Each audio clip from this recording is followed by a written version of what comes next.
Good morning, grasshoppers. It has been a very productive Martin Luther King Day weekend here in New York City. All we need to do now is get all of our study streams in. When I began this project,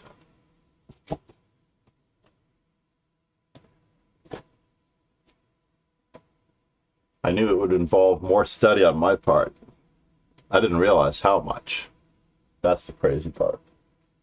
Did not realize how much. Good morning, Lauren J.W. How are you? Great to have you.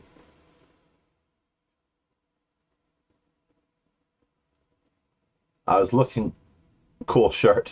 I'm not sure I'm supposed to wear stripes on stream. I don't know how it's coming out.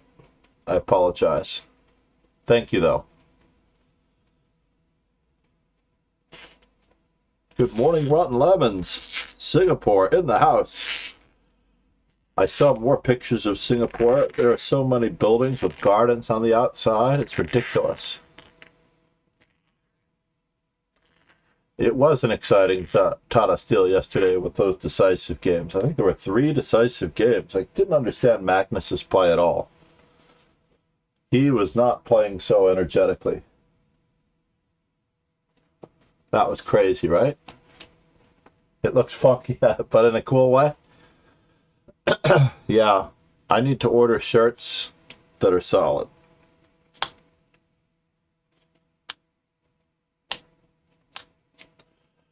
It's dead, Jim.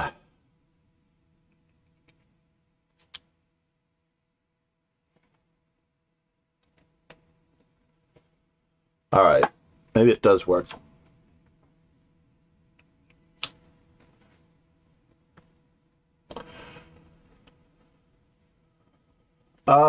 I did check out the ending of Sam Shanklin's game.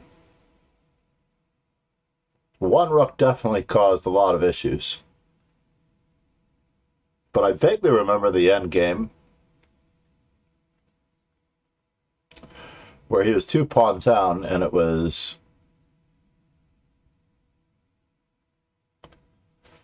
rook, knight, and 2 extra pawns.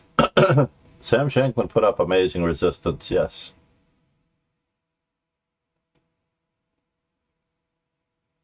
Let me make sure that I'm not frozen here. Okay, these games are still going on. Let's check out the ending of Sam Shanklin's game again. I might have missed something. I'm not sure that I'm seeing in my mind's eye the same thing that you're seeing. The games have started. Ironically, I almost thought about just doing a... this one... Yeah, it wasn't quite 3 pieces, but yeah. Yeah, F6 on Sam Shanklin's part was a little ridiculous. But this is all very solid, and this is the only drawback I have to Sam Shanklin's semi-Slav repertoire.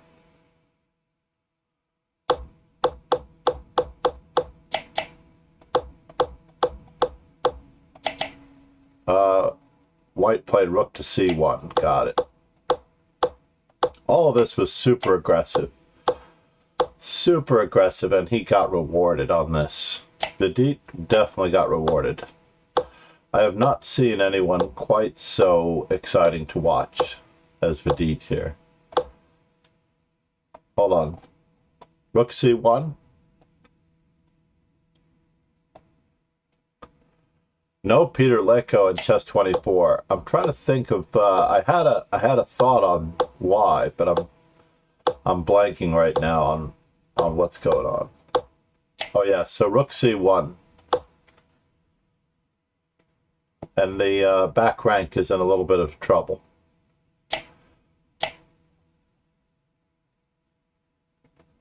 Now,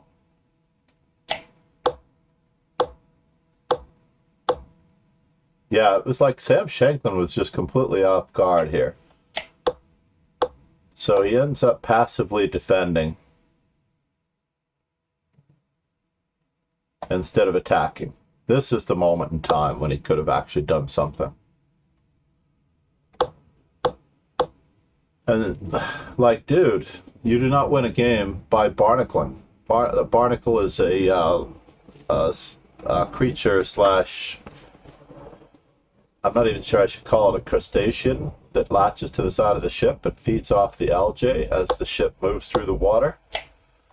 But basically, this was the beginning of the end. His whole mindset here, when he put his rooks passively on these two squares, then meekly defended his back rank, and then he immediately weakens his king side.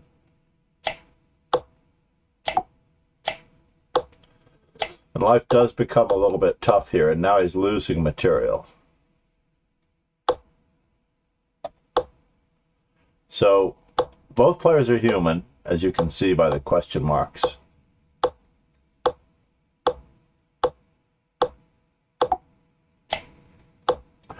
There was a little bit of a mating net forming in that particular position.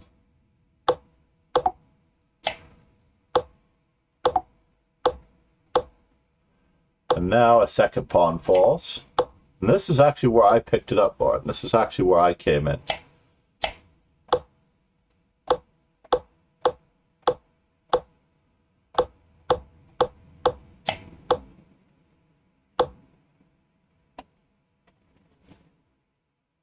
I think you're versus 3 pieces. 1 rook versus 3 pieces. The terminology is throwing me off a little bit.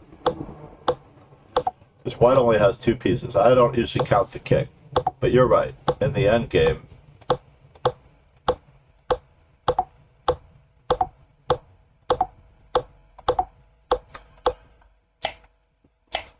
there we go.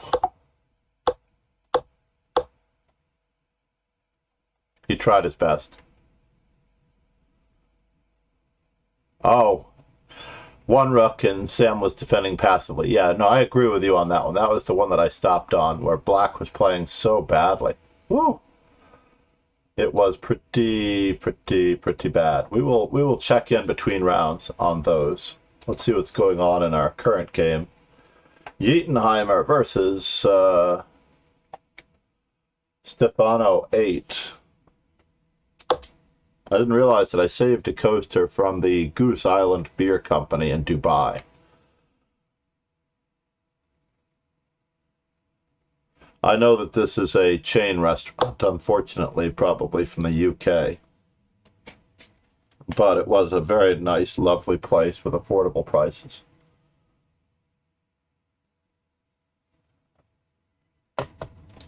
I am going to be doing Castenia just after this. I'm not going to take a break. I'm going to power through. Yesterday, for almost the entire day, I assembled a new chair, which I'm using now. It actually has a vibrating back support. It has better posture control. She is underrated. I don't understand why her rating has not gone up. To me, it's just quite crazy that her rating has not ascended over the years. Part of the reason is, at least part of the reason I suspect, is that she, what's the right word? She, threefold repetition, better get back to the tournament. She's been playing in too many women's only events. I believe that if she just brushed aside the women's events and started playing competitively, a lot more competitively, she should schedule like maybe a 3-to-2 ratio. For every 2 women's events that she plays, she should be playing other events. What am I going to play here on the first move? I think I was going with the English Open.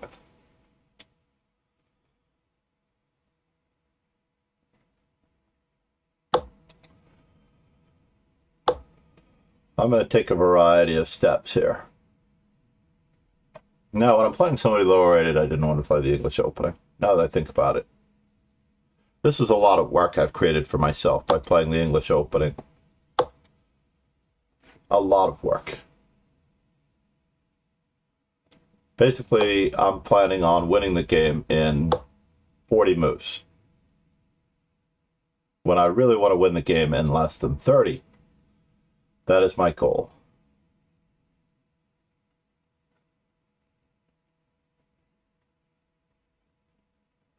Win under 30.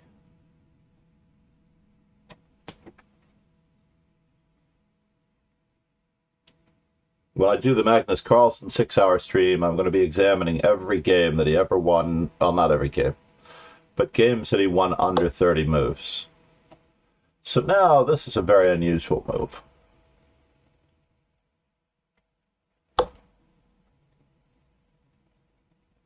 But I have to play it.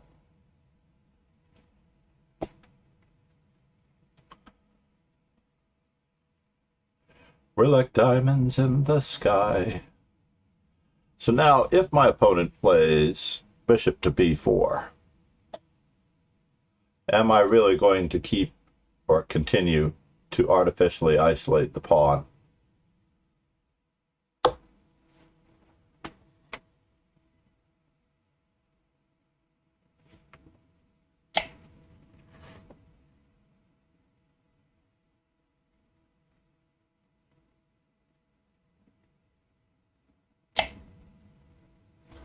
Am I going to continue to isolate the pawn on e4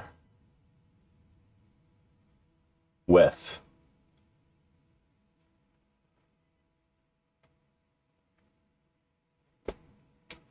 square weaknesses?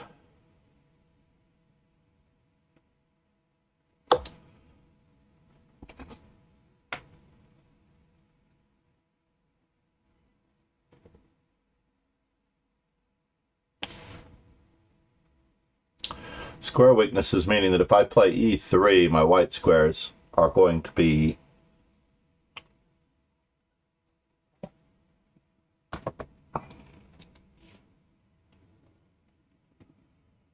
Is the sun up now? Can I lower my camera just a smidge? I don't really like it showing the vent on the ceiling as much. I'm going to redo the office just a little bit.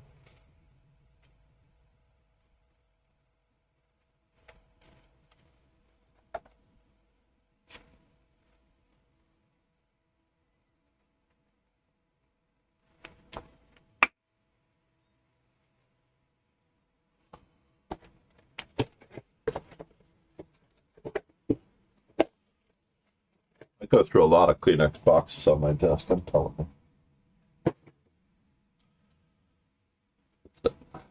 In the recycle. Okay. So my opponent has extracted to a certain extent.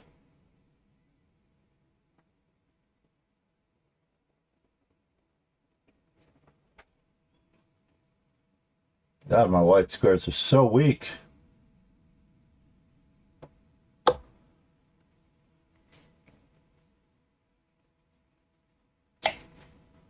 Whoa. That's crazy. Crazy, crazy, crazy.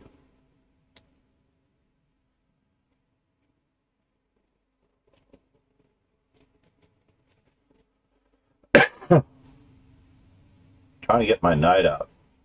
Very awkward. Ready to be time for the Sam Shankland f6.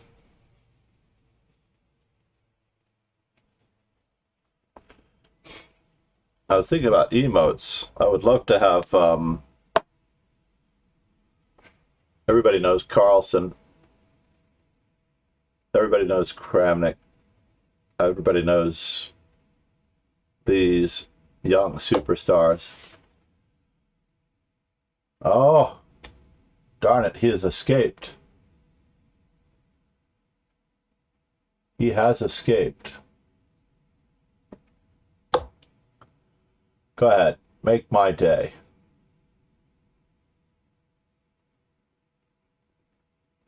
My original plan, if he played d5, was c takes d5, c takes d5, and then queen takes d8.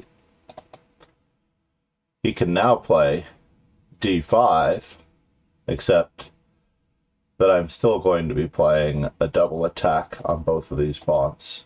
I'm not sure if he can guard both of those pawns. Maybe he can. But I think I have to capture. Do I have to capture? Capture, capture, capture, capture.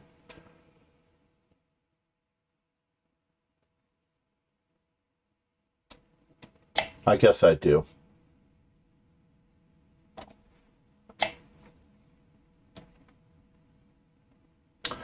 Now, is this going to be good enough? If I capture,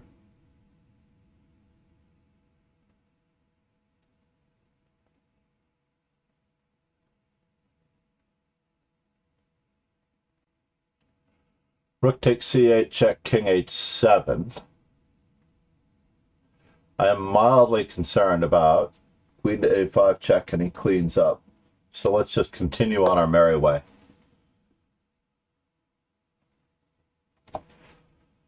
Attacking both pawns. I don't see a really good logical way for him to defend them. So I'm winning a pawn. Life is good. Life is happy all the time.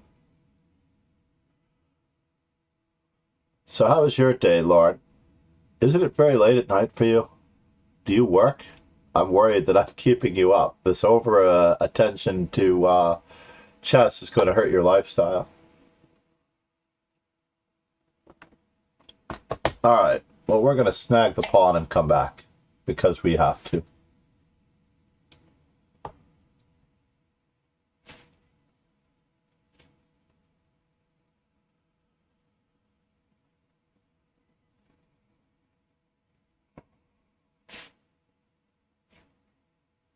We're like diamonds in the sky.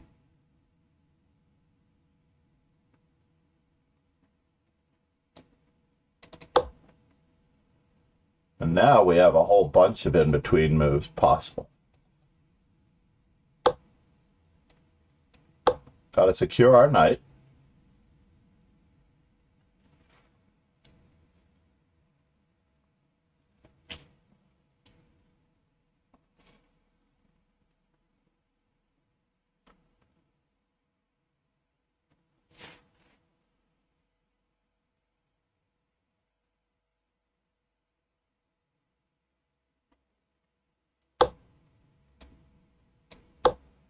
The knight is secure.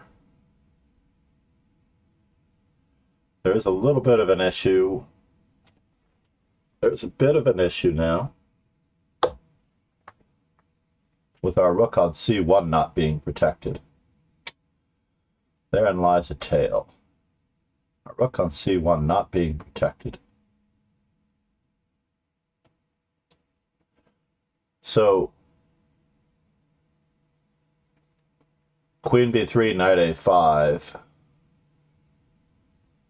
is not healthy. Not healthy at all.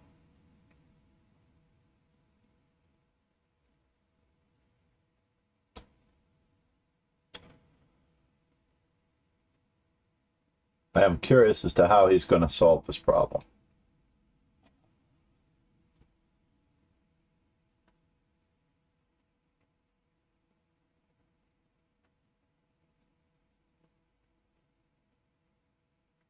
Knight takes e6 was probably the right idea. He gets free pizza, or is he getting away with an in-between move? Oh, he's getting away with an in-between move? C'est la vie.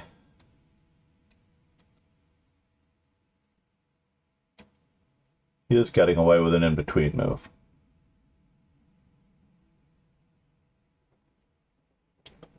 Knight f3 check. Rook takes. Bishop h3. This does not look good.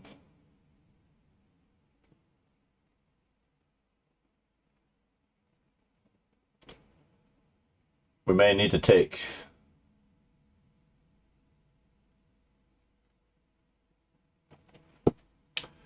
We blundered, folks. We blundered.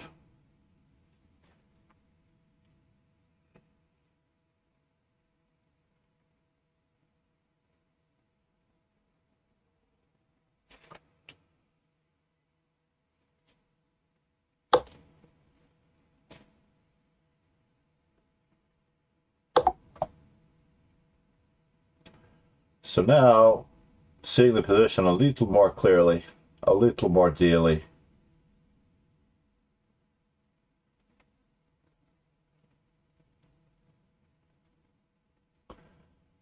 Bishop to g4 is still a problem. Cannot allow a double check. Oh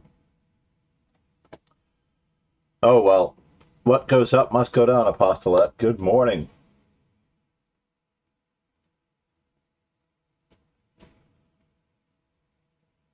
Am I completely toasted after this? That is the question.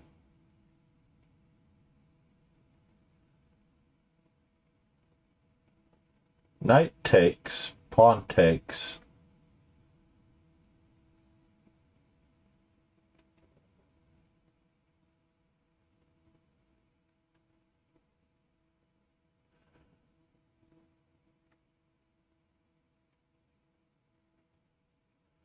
Rook takes, pawn takes. Knight takes, pawn takes. It's a bummer indeed. That much is true. How am I going to survive this?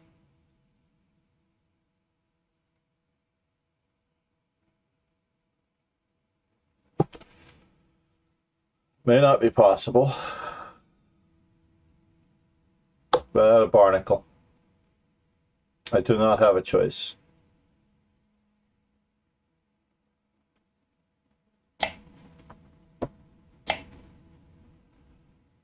I'm going to leave it. We're going to leave it to the gods to decide.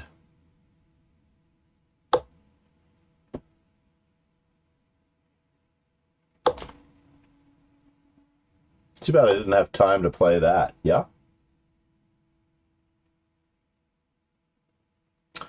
So I cannot recapture the queen.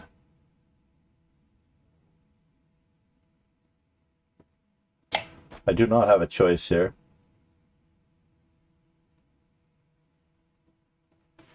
I'm losing my queen. It's a bummer. No more English openings against lower rated players. Just not good enough. Although it was really me. I allowed knight takes d4 when I could have played knight takes e6 instead of queen a3. There's no doubt in my mind that I had that. It's always good to get the losses in early. Down 1.5 points. Logic is playing our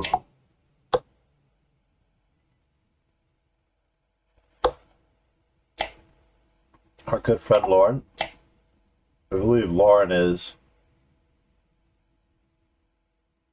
Hold on here, I'm trying to decide who's what color. I really need to flip this board.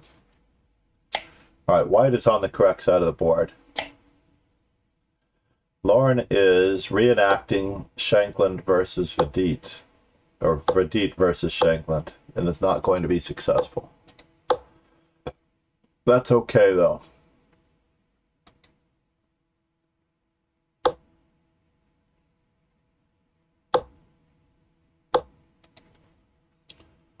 There's a lot of settling going on in the ratings.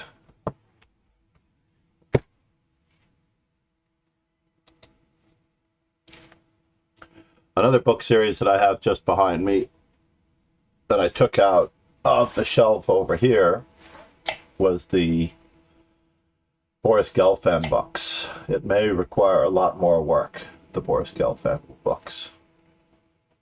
But we are going to do it. The work must commence. Oh, I know what I need. I need one of those cosmetic tools.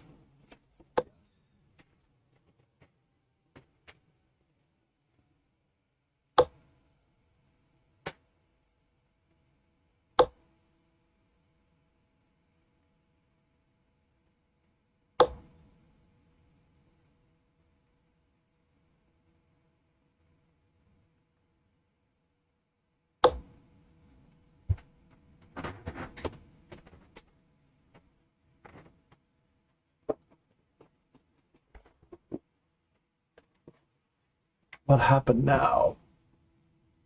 JL Enamorado. Grenier did not have enough time. Listen to the opinions of several grandmasters. In fact, I should just clip them. Well, I'm on page 3 of my own tournament. Page 3, folks. I'm on page 3. All right, Mr. Omora. How are you? Good morning. Great to have you. Diligent daily training. That's what it's all about. Oh, that's a nice shortcut, Apostolate. You can see the color whose clock is running. Is that true? I'm not sure I can even see whose clock is running in my case. So we're facing the Rosalimo. Let's get this clear. The Rosalimo is bishop to b5 against knight to c6. The Moscow variation, personally, I believe it to be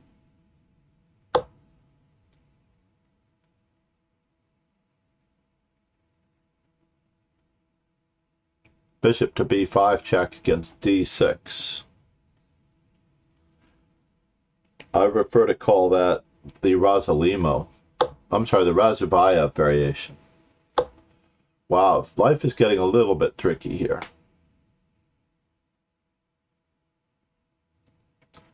It is getting a little bit tricky here with the double weaknesses. Notice that when white moves his b pawn and his d pawn, that there are some serious dark squared weaknesses on both sides. All of these cannot be covered.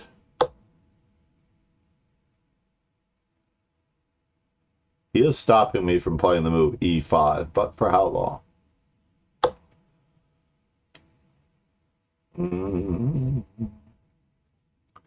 So I need a moment, perhaps. Is my light squared bishop going to be of any use?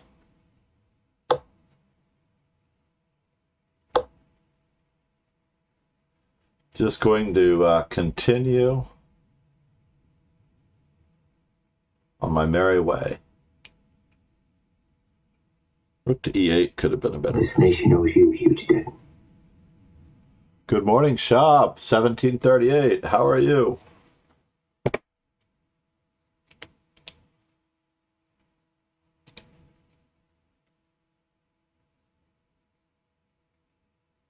Where are you from, Shab? Are you playing in the event? If you're not playing in the event, you may find the event and others here in the dojo.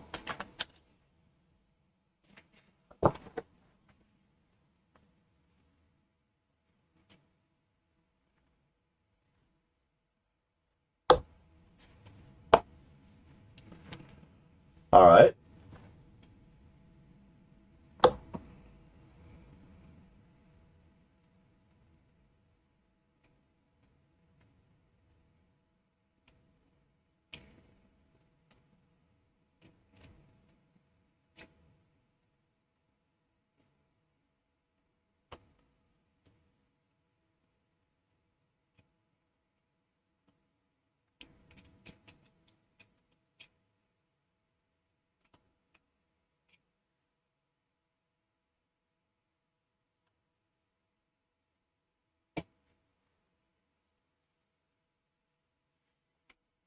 So what do we have? I've kind of liked these streams without the musical preferences. And I don't mind. Yesterday we had an amazing number of people watching, even though everyone was watching Tata Steel. I do not know the absolute reasoning for that. I really don't. Can I play it this way? No. Just going to take the backward pawn on d3 as a weakness. Cannot attack it yet, of course, but I may attack it with a vengeance soon enough.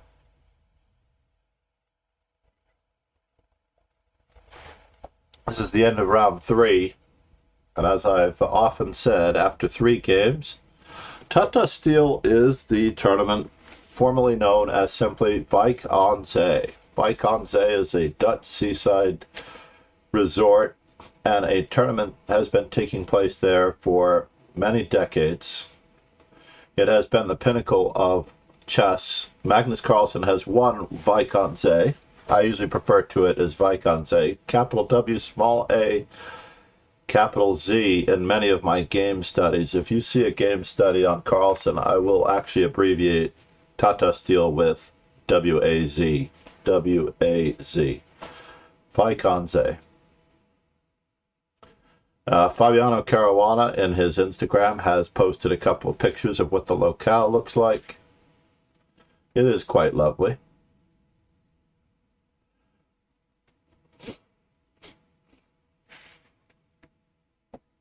All right.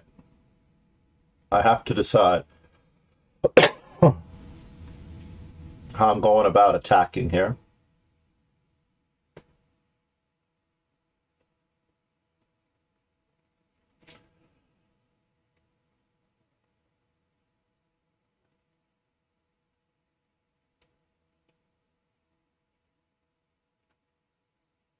And this is, of course, all about piece coordination. Yes, Wijk aan Zee.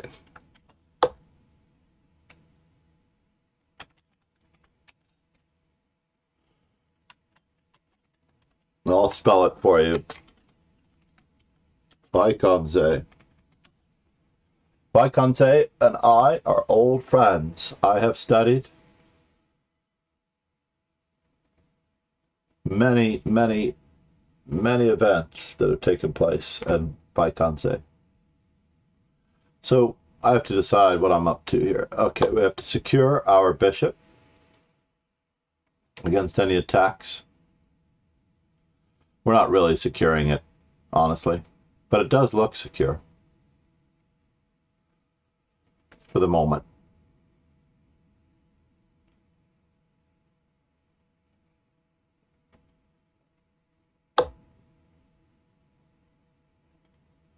And now for something completely irrelevant. Is it time to give up on all of those squares in the center? I do not know. We'll find out. Let's see how this plays out.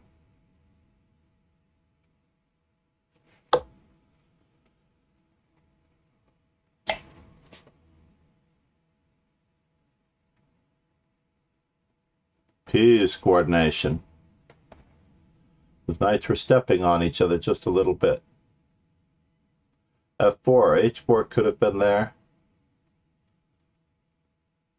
If you Google that particular name, Wijk aan Zee, and chess, you will get the complete history of Wijk aan Zee as a chess event, I believe, in Wikipedia. Get that? Wikipedia. Wijk aan Zee. Dutch. Ha ha ha. No. Meanwhile, back at the ranch, Tonto, not knowing the Lone Ranger was disguised as a door. The next line is not fit for all audiences.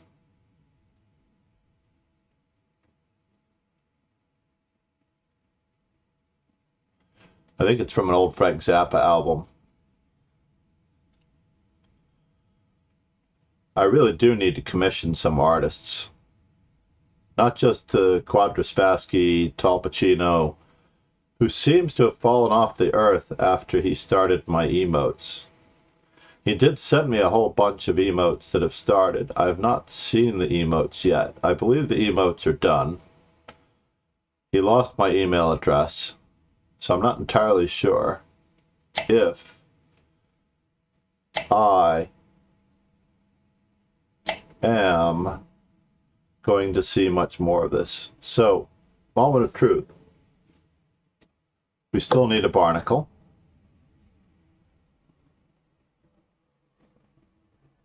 I had two different ways to barnacle in that position, but I did want to not discourage him from undoubling my pawns because he is going to be grabbing space. Should I leave the pawn on e5? I think so. I should leave the pawn on e3? I think so.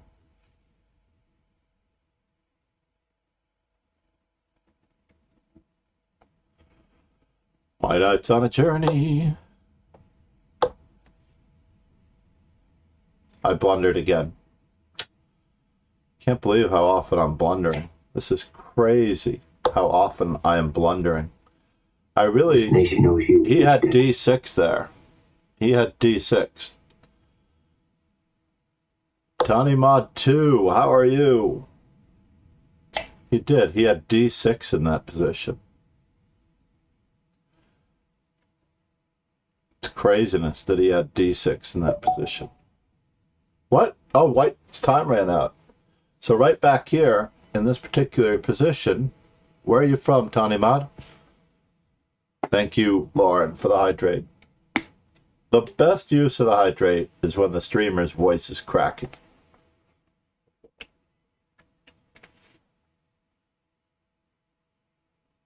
They should allow you to say coffee.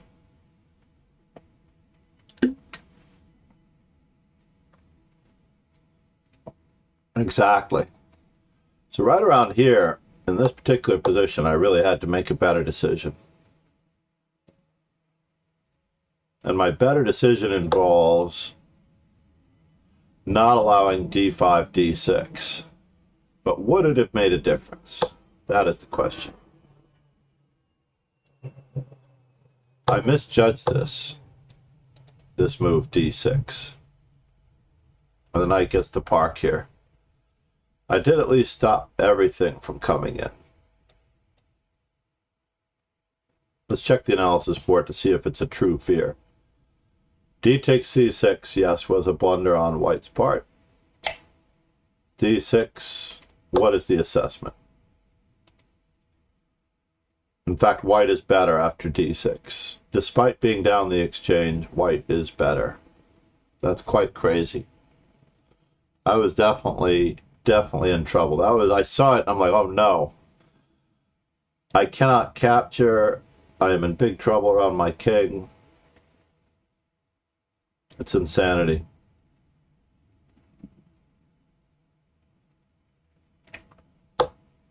F5. Is that my best move? Yeah. There is no capturing, by the way, because of knight f6 check, king h8. Oh, they want me to play queen takes. That's how bad it is. King h8. And then e takes d6, and I'm in big troubles. I think there is even a possible threat of knight takes h5, queen takes h5.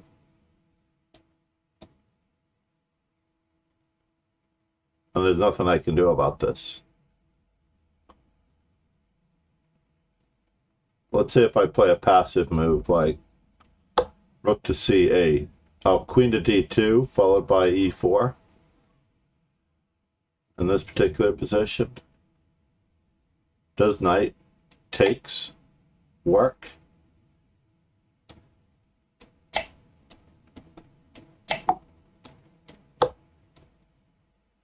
Because we have f6. The Sam Shanklin-esque f6. Well, that was ugly. We need to study that one again later. Let's see about the game of the hour here. Yeatenheimers versus Gleb. I do remember Gleb being higher rated. Gleb, December 10th. I'm afraid that bishop c4 check may test our playing ability. Is it very close to mate? It is very close to mate.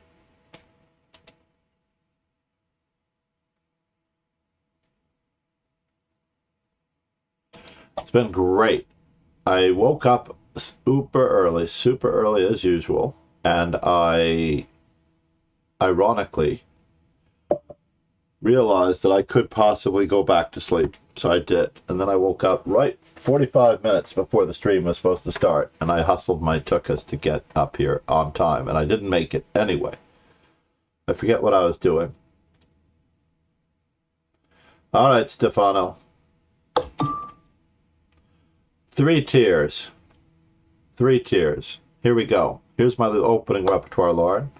If I'm playing anyone more than 200 points below me, I'm playing E4. If I play anyone within 200 points up or down, I play D4. And if I play someone even stronger, I play C4.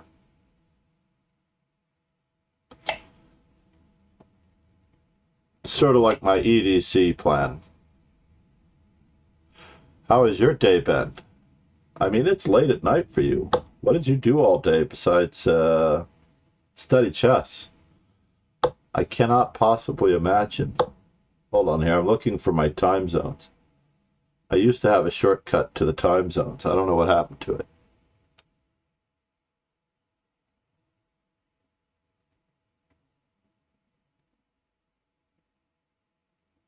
I think I upgraded to Windows 11 and my shortcut to the time zones went away. All right. Svashnikov. Time to say goodbye.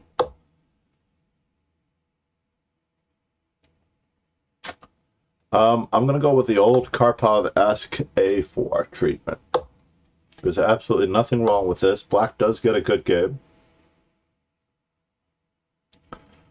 There's nothing wrong with this. I may have even played this position before against Stefano. Time to say goodbye.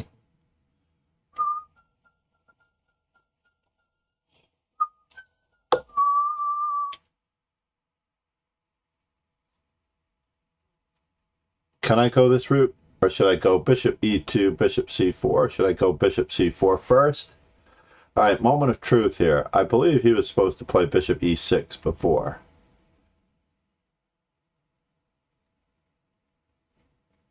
So I'm just going to skip my way on in.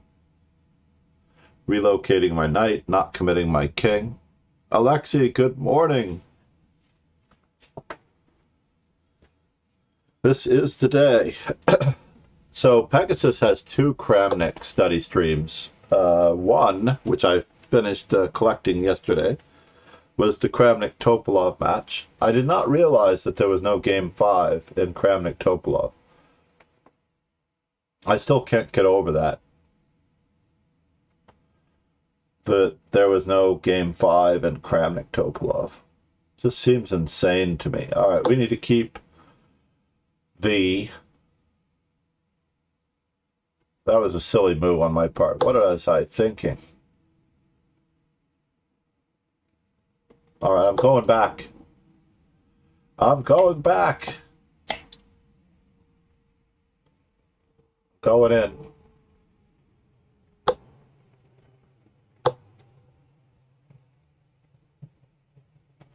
Now that he has no white squared bishop.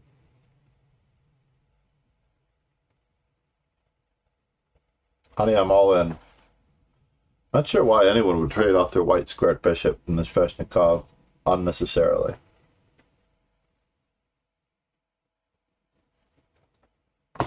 There has to be a purpose behind it. To trade pieces for the sake of trading pieces, not necessarily the case.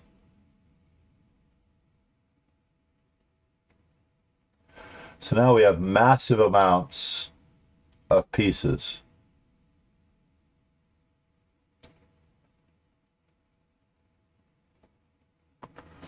That can go to D5, B6. Got way too many choices here. This is not cool. I don't want to chase his rook into a good square. I also don't like his queen on that one as well. All right. Let's just give his queen a little bit of a checkup.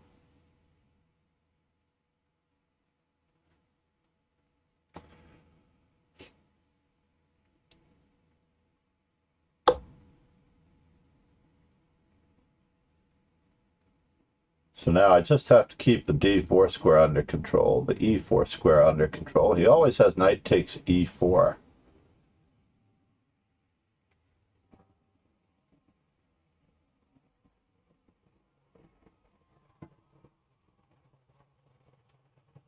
Is it time for king safety? It doesn't seem like time for king safety.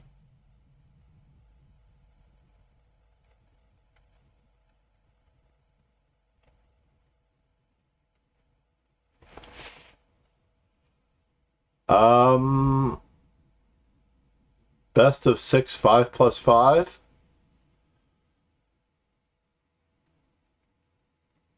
I'm weighing it up.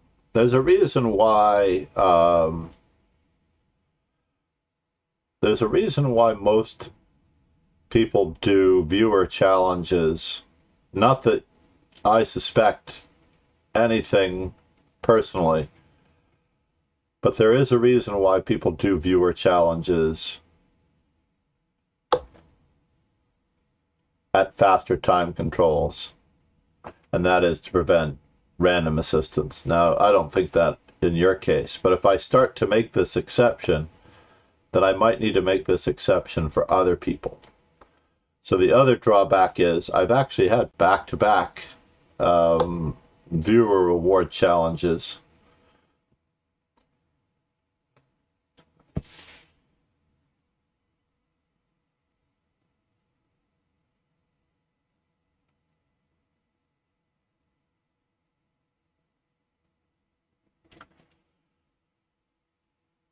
And it has been cool.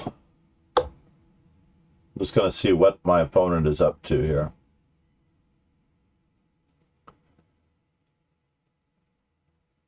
Center is closed. Pawn is backward. I need to prepare knight to d5. And I am.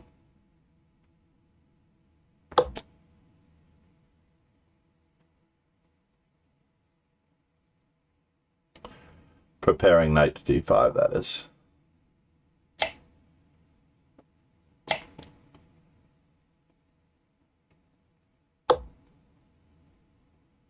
Interesting. I believe that the dark squared bishop is going to be one of the last to go.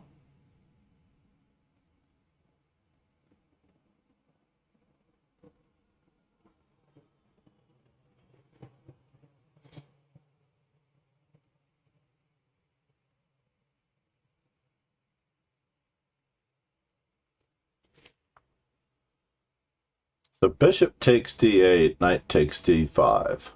Is there anything useful in this?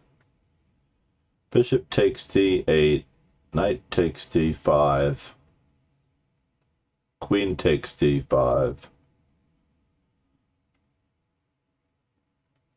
This major piece endgame is not necessarily suitable for me.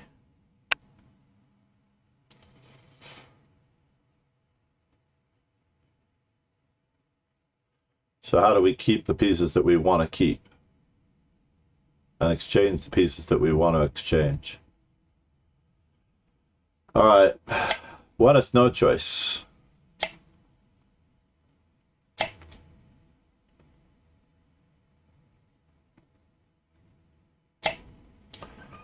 Buenas no choice.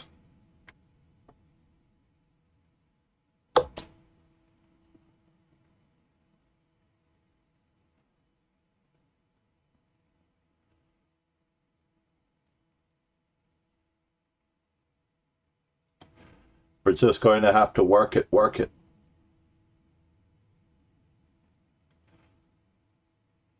Yeah, 3-2 is the slowest. I apologize. I've always think that it should be a time control worth learning from. 3-2 is equivalent to 5 minutes.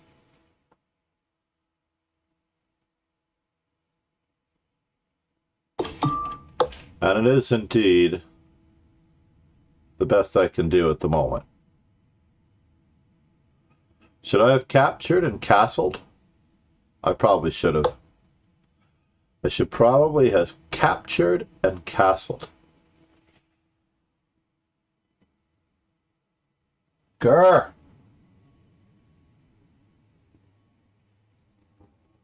Getting pushed around here.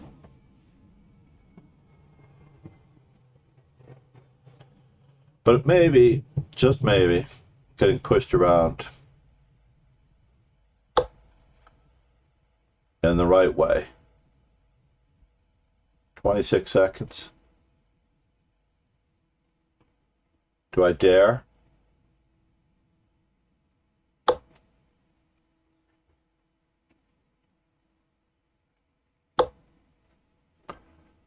All right. We're off the hook in one regard. Oh, that's what you're up to. No, sorry. I'm going to shift you over to C5.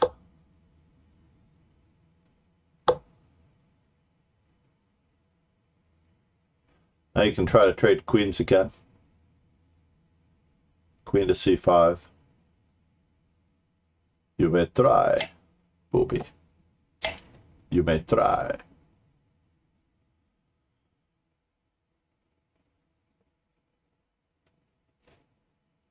How is my record against Stefano? He is due for a win. Must be very, very careful. Very, very careful.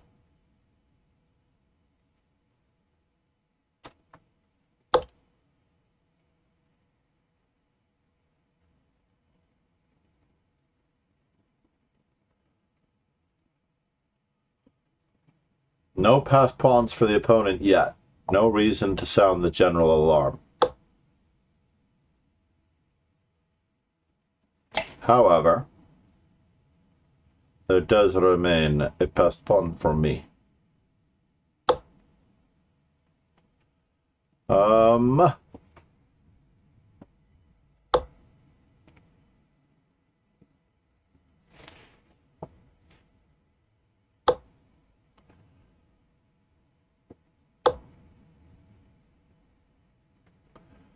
We've got to move it, move it.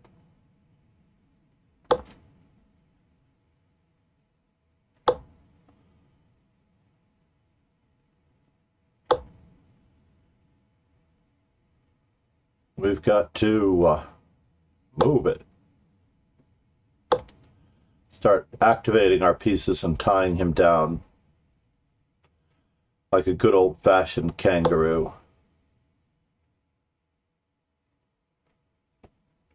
To secure our king side.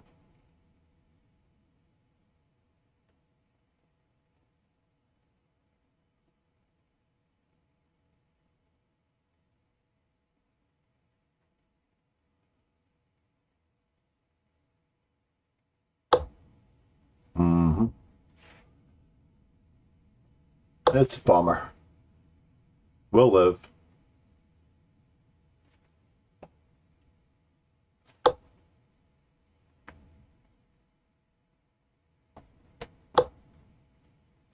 Are we in? Oh no. Did I lose? Damn it. I lost the game. Ah, 2 losses today. It's roughly a 5-minute game. In general, in order to add up most of these things,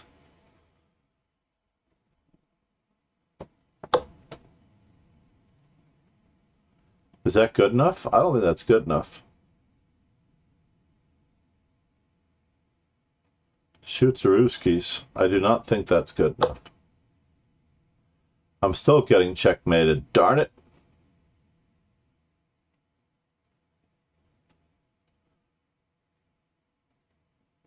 I'm still getting checkmated.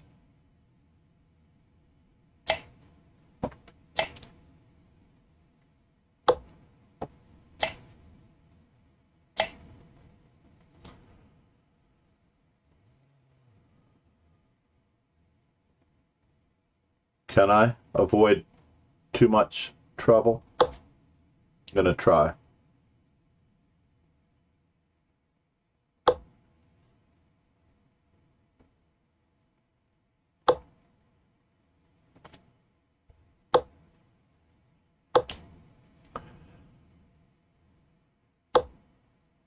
It's what happens when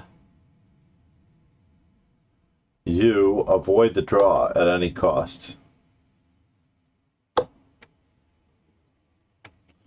Can I even do anything against this fellow?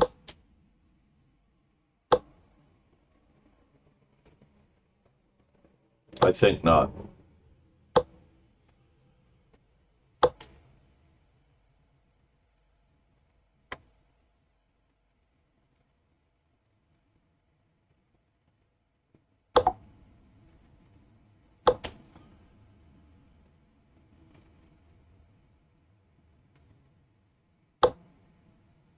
"5-0." Yeah, basically it's a 5-minute game.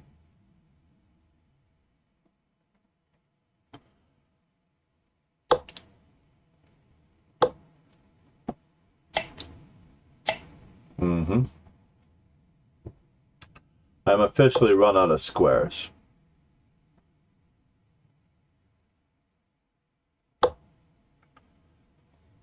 It's official. That doesn't help. I forgot that he attacked my rook. But at least I'm on page 2. I've made it to page 2.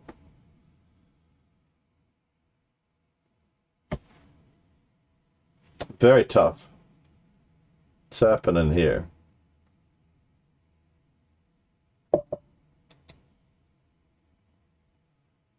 Apostolate. Good luck, sir. Game started. Welsh Canadian. How are you, sir? I caught the Welsh Canadian streaming the other day. We need to give him a shout out.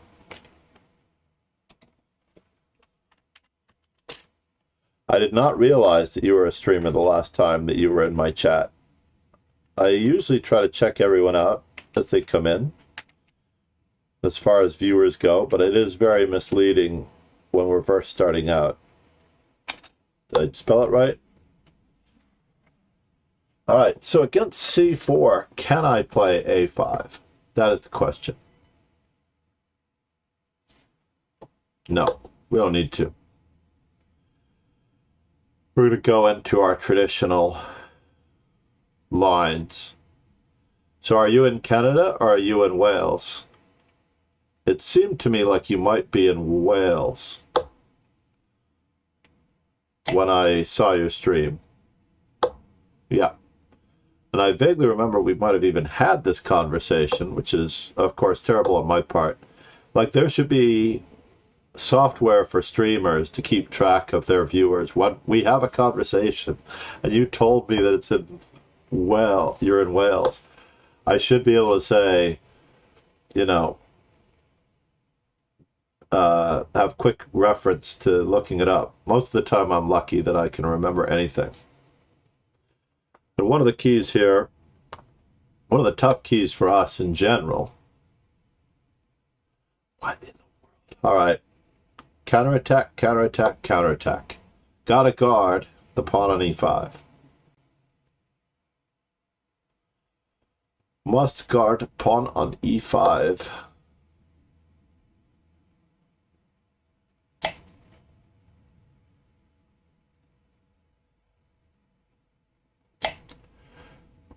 I don't even know where to begin, but it's not going to begin with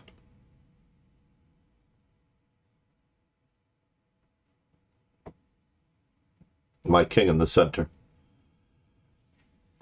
How did you get to Wales from Canada? It seems like a very interesting reversal of fortune.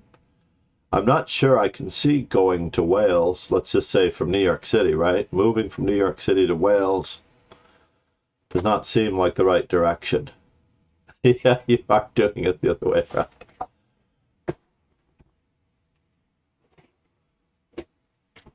And I don't have the heart to tell Wait a minute, Rogan Joe Sloan. I thought I saw him streaming earlier. Oh, maybe he's not. I don't see him because he's not streaming my game. Ah, going from Wales to Canada. As well you should. So what do I want to do with this fire? And what does it all mean?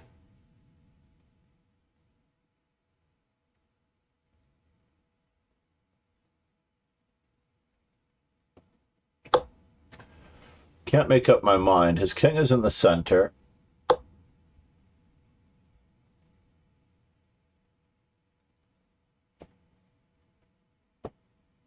I do want to put my knight on e5.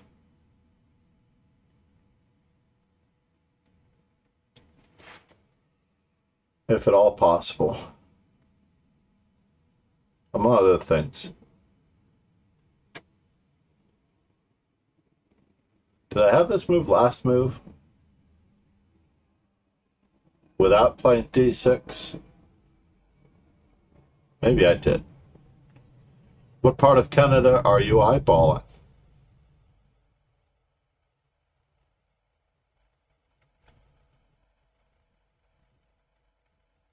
I am always torn. I would love to live in Canada. In fact, I have threatened to move to Canada.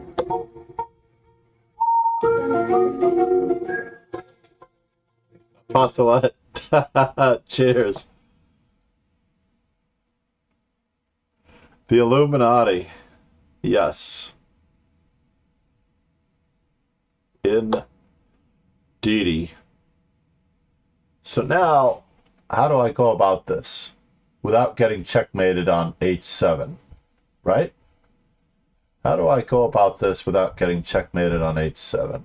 That is the question. It's really, really annoying.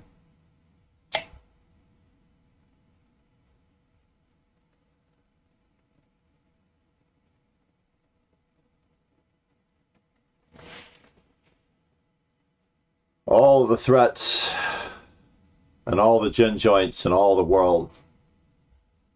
How did you come to checkmate how did you come to try to checkmate me?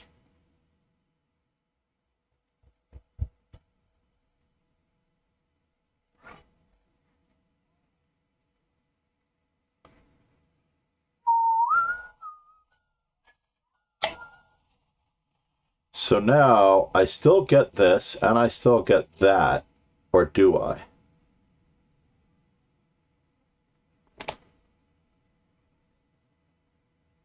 Did I even get a pawn out of the deal? I'm up a pawn. That's it. So bishop takes e5, queen threatens mate.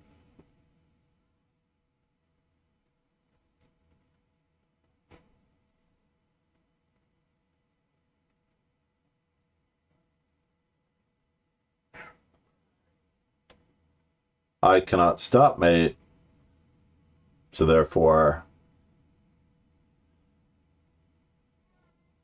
can I checkmate the queen?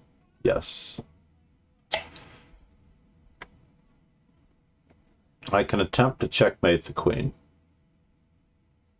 because Apostolet's queen is worth about 14 points.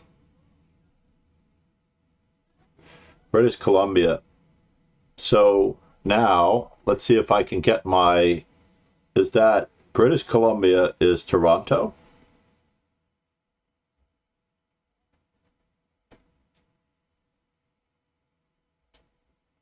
I'm doing my Canadian geography quiz right now. Everyone else in the world other than Americans are really good at geography. Oh, Vancouver. Like Vancouver, British Columbia, yeah. Yeah, that is absolutely stunning over there. The thing the only reservation I have with Vancouver is that it's so far away from Europe. If I were doing business in Asia, or if I had transactions with Asia, I would definitely be more interested in going that route. But because I'm only going to be doing more and more chess, Europe and Ironically, it doesn't matter, though, if every tournament's going to take place in Dubai. Round 5 started, and I still didn't get my coffee. This is no good. I also have to remember to deposit this check on my desk. All right. Moment of truth.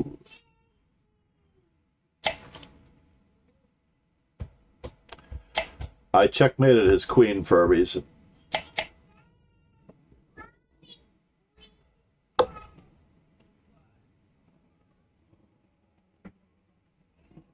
I'm up 2 pawns.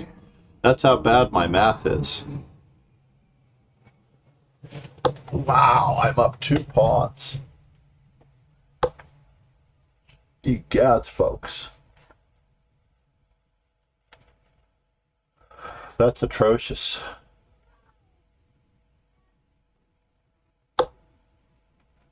Interesting. My opponent is interested in returning one of the pawns. Okay, then. Is this going to work? I do not know. It looks like it's going to work. My knight stays. My knight is my best piece. It really doesn't matter to me which one he takes with. Next, he gets a rook to the 7th rank.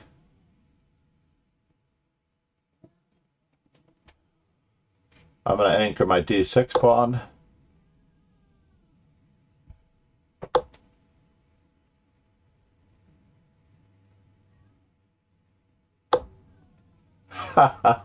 You are so silly, Apostolate. Dude. Dudovich.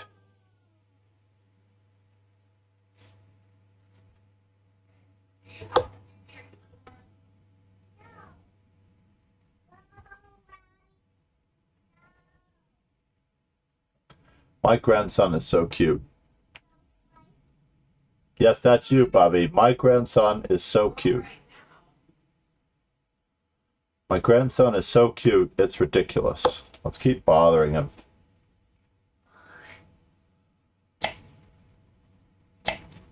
Because I'm up 3 pawns. Only because I'm up 3 pawns.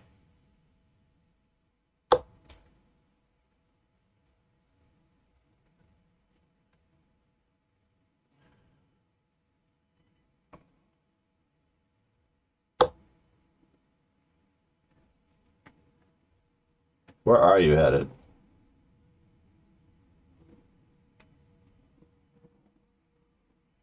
Do I trade that one? Let's see if it's still a thing in a moment. Button down collar. I forgot. Lauren distracted me.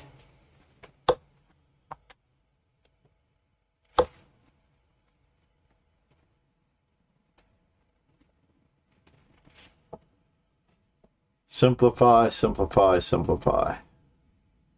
I really do need coffee. I wonder if I could put in an order for coffee.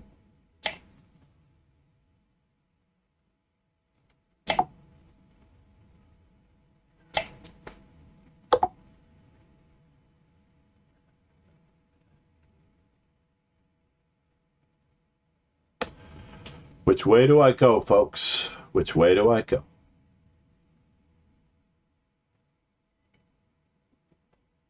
I'm going up. That's good. I thought I could talk him out of taking my rook.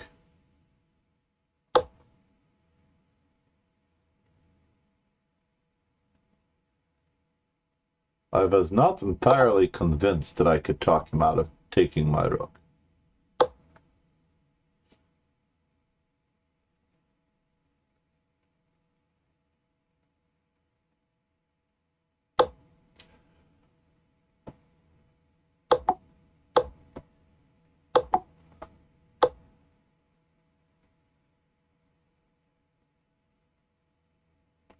Is there a threat?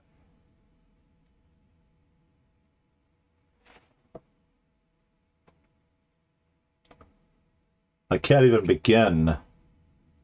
Cannot begin to imagine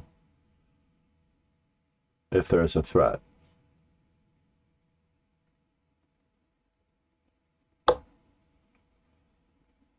now if we go... Wait a minute. This is where I have to think. To keep our pieces in the game. Chess.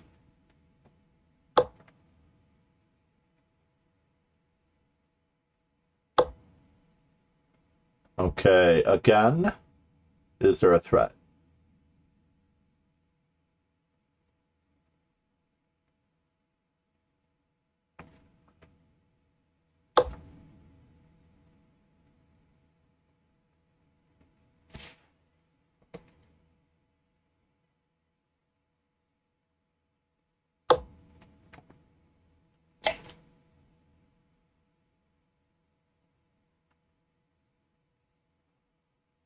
Yeah, I've done that.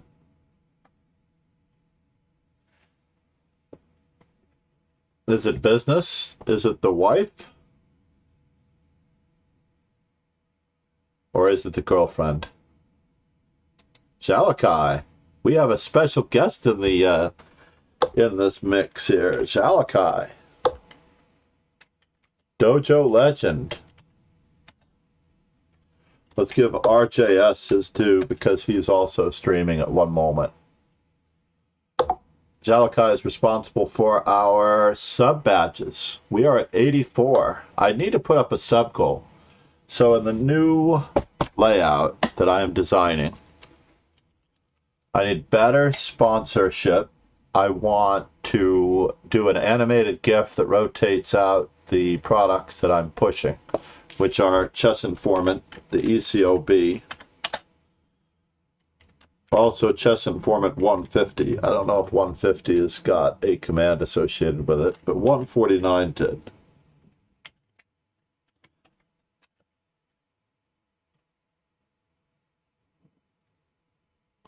I need to change 149 to 150. Or maybe I can make an alias for 150 to call 149. So how is this different from CI?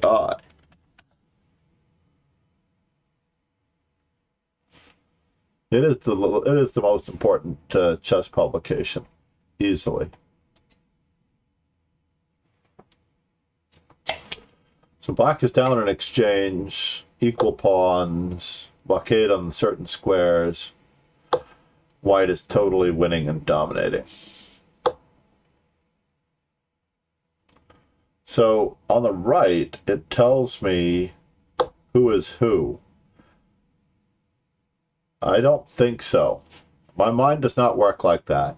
To me, in my mind, white is always on the bottom. So when I look over there, LOL, my name is Jeff. In this particular case, should be white. Yeah, this looks bad. We have to trade, I think, but I don't think you should want to trade.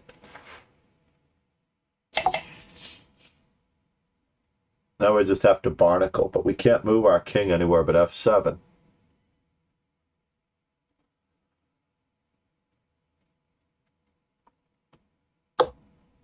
Yeah, d7 isn't good because of rook a5 and d5, but maybe you have time to move your king again.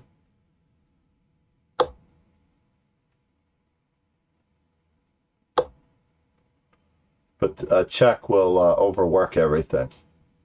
You don't have king c7. I think you had to play king.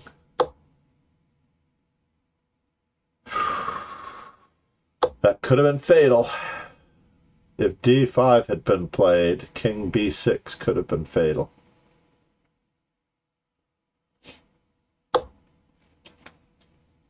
Eatonheimer's hanging on for dear life. Did I have time to go for coffee? We'll never know.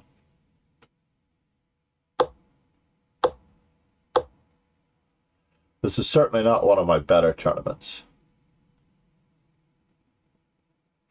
But at least I'm on page 1. I cannot go for coffee just yet. How's Alakai doing? 3-0. Uh-oh. Alakai's doing better than me. Good for him. And he's got a provisional rating, Lauren. He's breathing down Lauren's neck. Awesome. Totally, totally awesome. Who did he play? Oh, he did lose a couple of games. He's not 3-0. He's 3-2.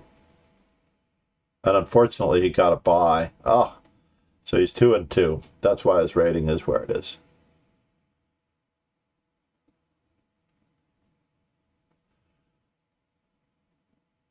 If there's one thing about Zalakai's stream, it is the level of expectation for study. I'm never disappointed. So how do we get... Uh-oh, fork. He didn't see King F8. We have a second chance at it, but I don't know if it's any good.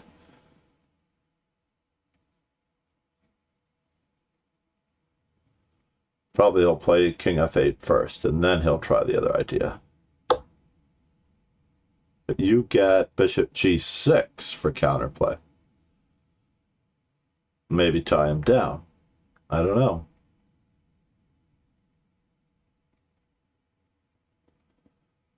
Yeah, you have to try. Bishop G6. Can't let him go Rook F7. And now he's tied down, and maybe we can barnacle this way. The rook on the terrible square.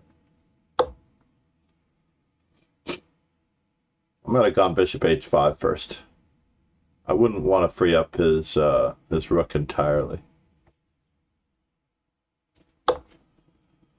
Bishop G6. Give him a chance to repeat.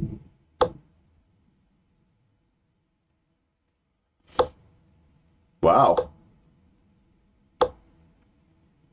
Ah. No, I think you needed to try E6 there to get rid of these pawns.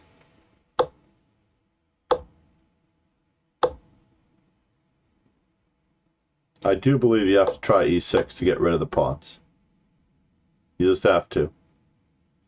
If you can get it down to rook and pawn versus bishop and pawn, then you have a chance to draw.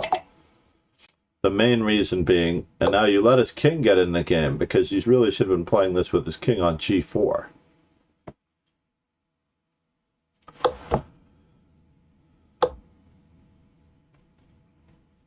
Yeah.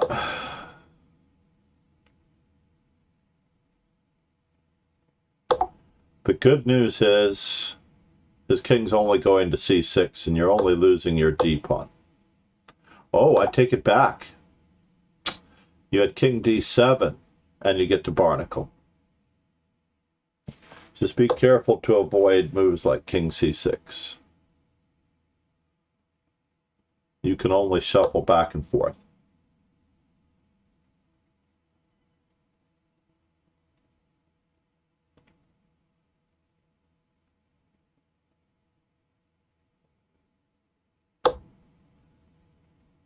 All right, he's discovered the winning plan. He has discovered the winning plan. With your king out of the game, he only needs to sack his rook for the A pawn. We'll flip this board. No, it's not a draw. This is totally winning for white. Alvar Ballon, how are you? Where are you from, Alvar Ballon? We have our most recent. Alexei, I believe, is. I'm not entirely positive.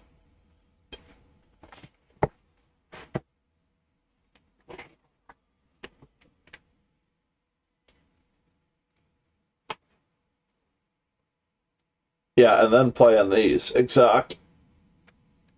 I agree. Exactly. This is absolutely the case, Lauren. And every now and then we have some new members come in. You didn't hold that position. Your opponent gave you the draw.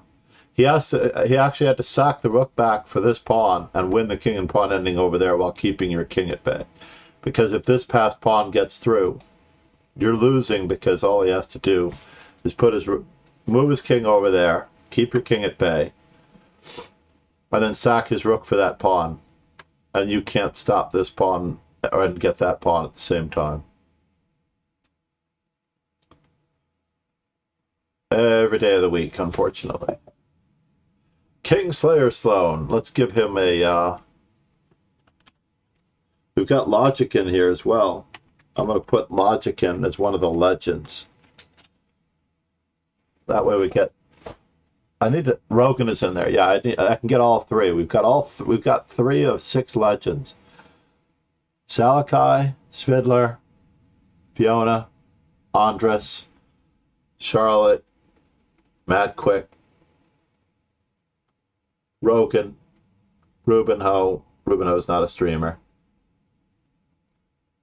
It's 8, but 3 of 7 streamers streaming. Alvar Balon. Yeah, India's very, very big. What time is it there? You're like 10.5 hours off. I'm going to try to do the math. Let's see. Kingslayer Sloan. I'm playing D4 against Kingslayer. I'm going to give him more respect.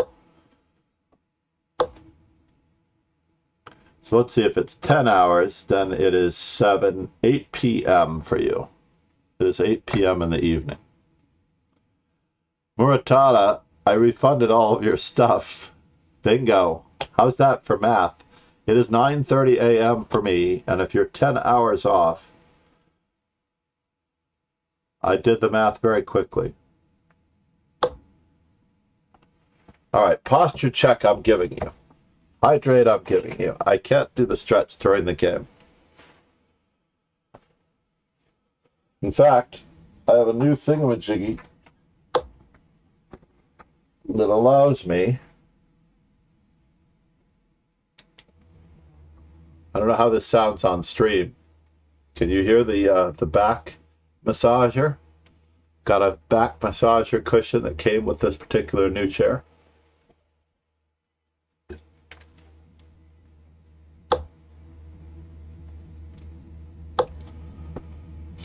I'm going full metal, full mainline.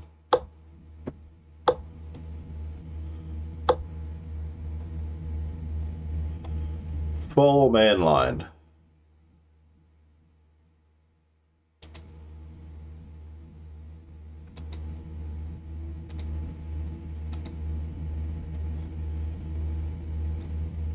Rookie 8 is not the main line.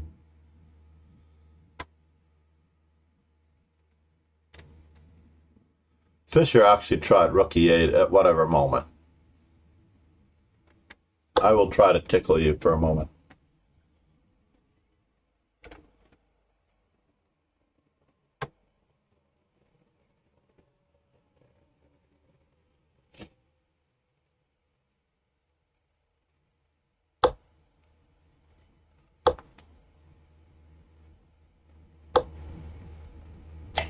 Moment of truth.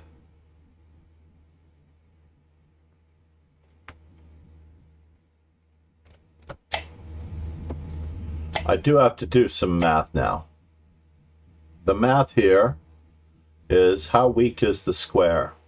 This is the math. Knight takes e5, knight takes e4.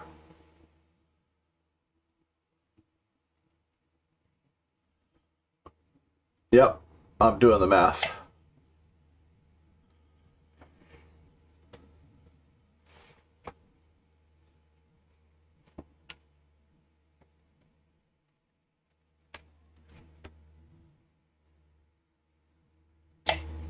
And the real trick here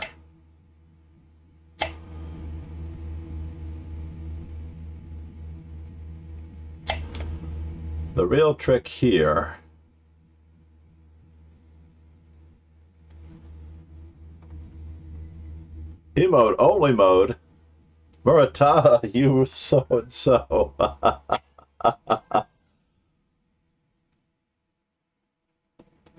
right, I'm turning it off.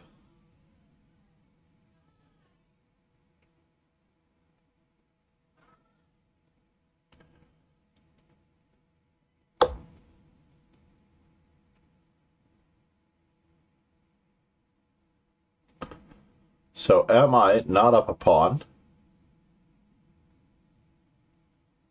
But I have more activity. So I have a pawn's worth of activity. Uh-oh. think he went on vacation.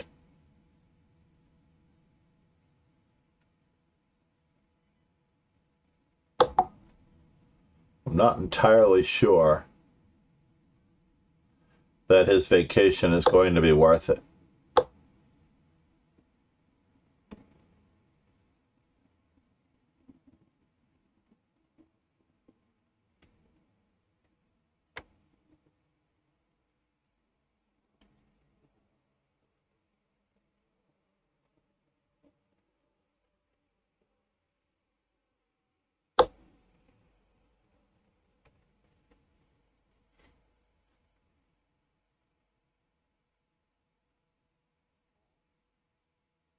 Now I'm just gonna finish the job of castling here.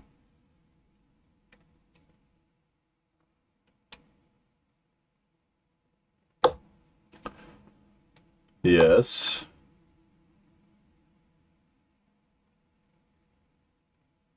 All part of the plan, folks. All part of the plan.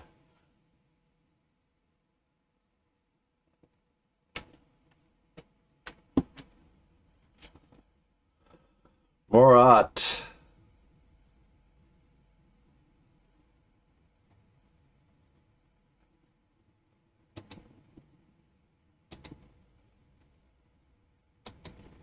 All right, Oliver Ballon 1d4. I've already had white though, so that's a little bit of a trick. So what can I do with my discovery? That's a good question, yeah?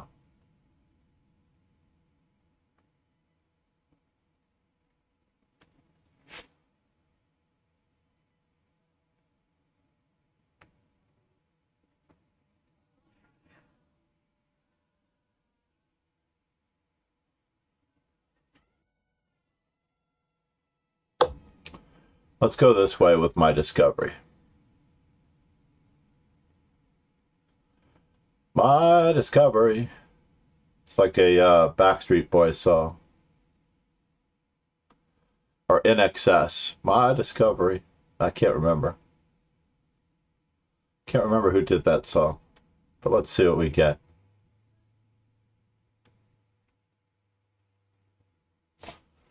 But Rogan has become very, very strong.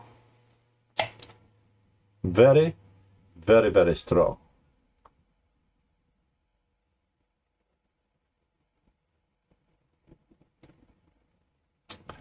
So can he save his bishop from the fork in addition to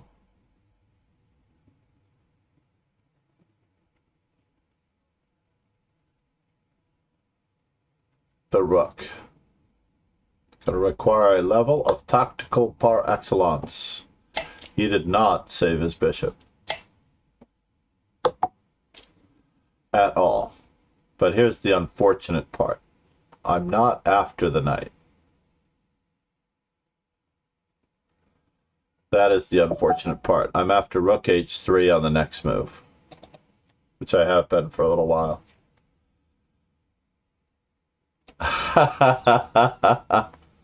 No, I play everything. Let's go to a game analysis board. Hold the phone. Let's make this board a little bigger. Control 0. I seem to be shrunk. Why is my board so small? So, player database. This is me as white.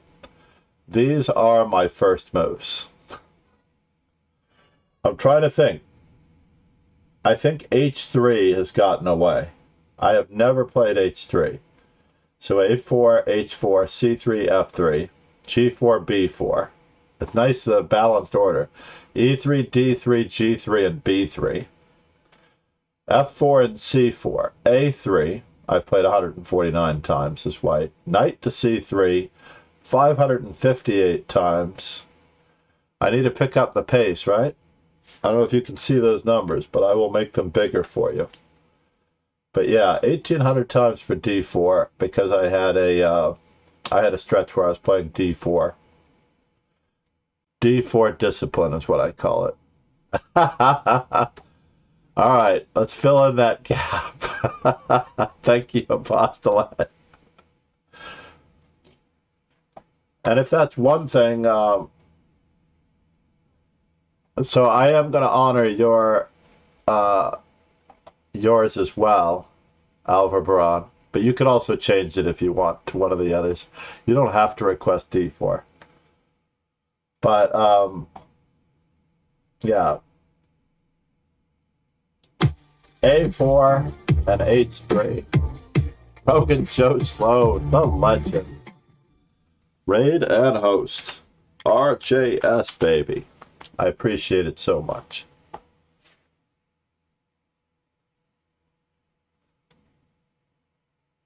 I wonder if it just doesn't always list the raid. If you've not yet followed Rogan, you should be following Rogan. How is your stream, Rogan? I can't believe that I actually got Rook H3 and Rook H8 made in against you after all that time. It was like a devious plan, starting with the H6, right around the time when you played H6 in that opening, which I think Rook to E8, by the way, is not a good move. You should just play the main line. There's a great book on the Mar del Plata variation.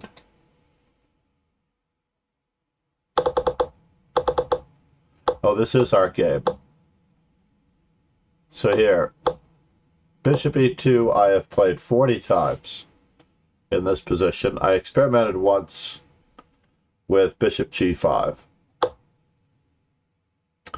And of course, E5 is the standard move here. I apologize. E5 followed by Knight C6. Although the odds are not with you, as it turns out. How did you draw with me? What do you mean? In our cross table? Take a look.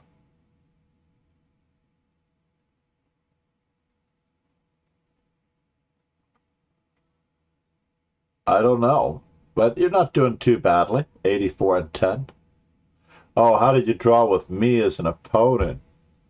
That's a good question. I actually expected you to play Jalakai. Oh, my tournament is terrible. So yeah, Rook to E8.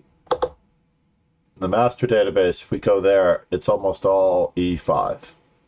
I also try to make C5 work though, Rogan, by the way, because if white simply castles, then you can go into a Sicilian accelerated dragon here. And it doesn't change the name of the opening to Sicilian accelerated dragon Roxy bind, but it should. But this is the superiority of chess base over the Lee chess database, is that when you do change openings by transposition, you will not find out. Like when I switch the London players to Caro-Khans, they will never study the Caro-Khan if they only have the Lee chess database. Nothing good happens after 11:30 in the evening, so you're 2.5 hours ahead of my friend in India. Atul! It's like just after 8 p.m. in certain parts of India. I think they have more than one time zone.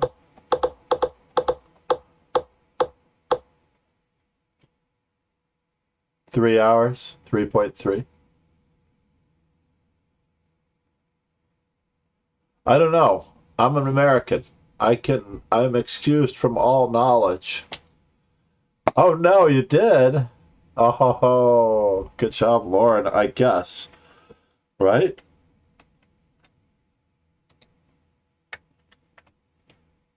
Let's check this out.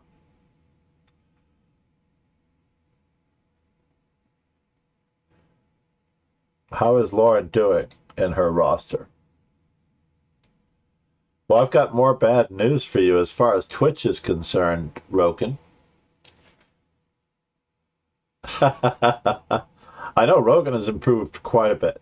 He is slowly working his way up the ranks. When he first started out in the stream, he was far lower rated. Now that I'm on the first page, I should probably... Oh no, I have Lauren coming up. Or Logic. It also depends on color, Rogan. Who's due what color when? And Zalakai is paused out. I don't know, I've got my old friend JL Inamorado. I have no idea what I'm going to do against JL Inamorado. All right. I'm going to give him the St. George treatment. I'm not going to do the St. George exactly the way Miles.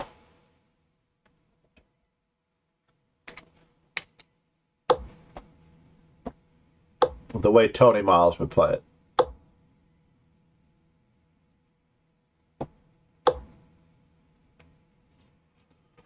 I actually am slipping into the St. George Tiger modern style.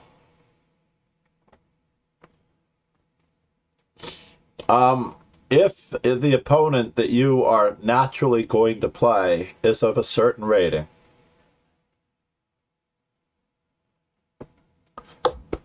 and the opponent that has the appropriate color allocation is within 200 rating points, this is a switch and a transposition.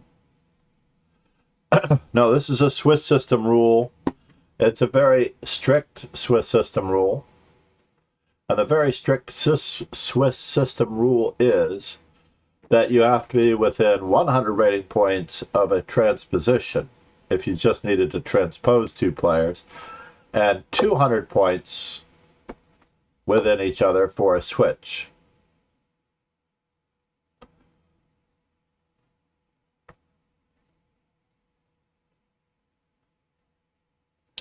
So in other words, if you and I are due to play each other, but we're both getting white, and Zalakai is within the same rating of the player I would normally play, and he gets the other color, and I also need to be within 200 rating points of the player he would normally get, then it all works out. Zalakai, how are you, sir? Welcome. Zalakai is an amazing educational streamer. I was saying how earlier, if you have not yet followed him, definitely follow him. He is responsible for our amazingly lovely sub batches. Now I think I'm just going to exchange, and then I'm going to put his pawns on, fix his pawns on those squares. JL Inamorado and I go way back in the. I'm sorry to see that you paused out of the tournament. It might be very late for you, or you have something to do on a Sunday other than chess. Go figure. I've actually switched to a little less music, unfortunately, because my microphone is not. That's okay. I have not yet been white. I've got an H3 request as white because it's the only opening I've not yet played. You're welcome. Lauren pointed out that the way my arena works, or at least the way she feels that it works like a chess club environment because everyone plays everyone and she gets to prepare all week long for the opponents. Well, that's two H3s. I have not yet been white, I don't think. I hope I haven't. It was round 5. I had already played D4. Unless that counts. I'm about to get shoved around here. I am about to get shoved around. Let's compensate for our missing bishop, though. Our missing white squared bishop. Maybe we can track down his dark squared bishop. I'm really not playing well today. I lost 2 games as well, Zalakai. No worries. You are also listed at first in our legends. I have to make certain of this. Just for a moment. Do I get to play bishop takes c3? No, I lose my rook on h8.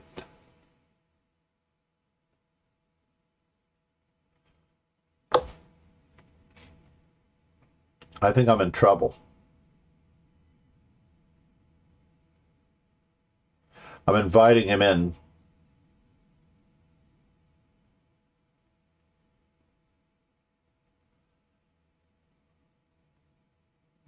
Knight d5, queen e5. Knight d5, queen e5, knight takes c7, king d7. Then he has to defend against the mate. Then I take the knight on c7. So, or is he just play knight takes c7, check, king d7, queen a5, queen takes b2, check, king d2. Doesn't work out. I could long castle indeed. That's right. Peter rated me with, I don't know if it was 1400. And then we chatted about how I knew him from the old days.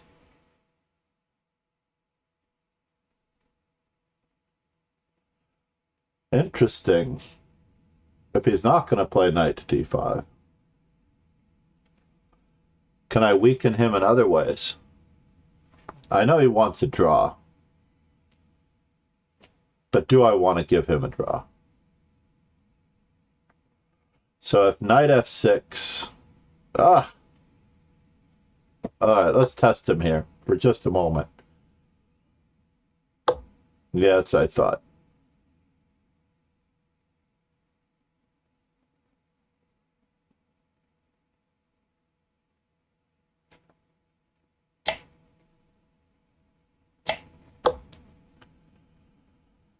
That is what I thought.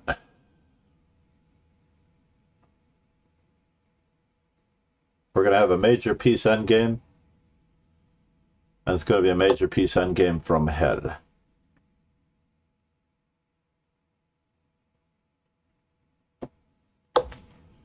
I'm in trouble.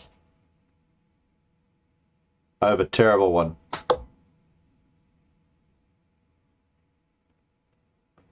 Yeah, absolutely, you should be happy. Dude. So queen d7 doesn't work. Rook to c8. Nope. We're going to have to accept the fact that white is better.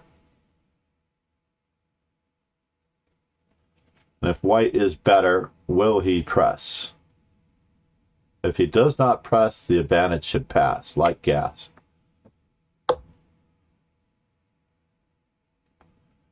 So if he does not press, the advantage should pass like gas. No way, you say? What in the world is going on?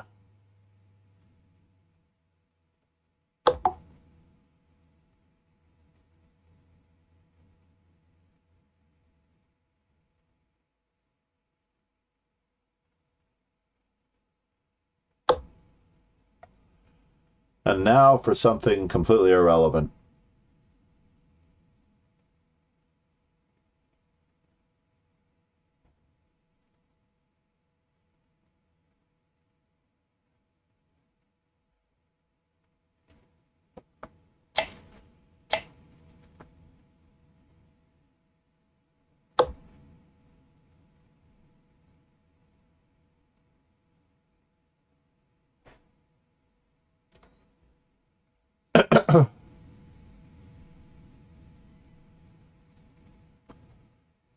Rook h1, queen takes g2, game over.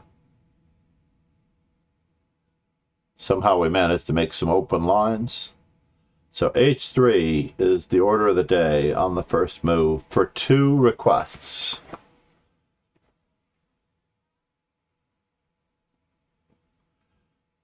So literally, they looked it up in the Master Chess Dojo as white database apostolate, and basically I've played every opening except for h3.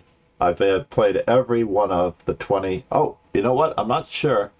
I definitely should have knight h3 and knight a3 in. I'm fairly certain those are in for me. Many times, because the offer spiel arena requires it. I have played a4 on the first move.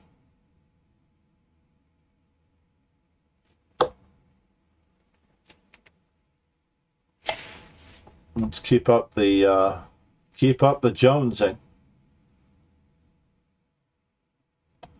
Double attack. How does he defend both e2?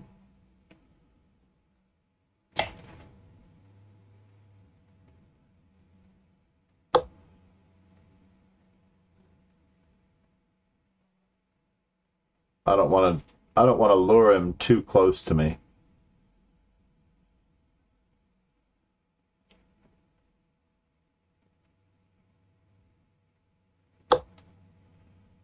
Don't stand so close to me. Wow. Rook takes c2, king takes c2. That doesn't work.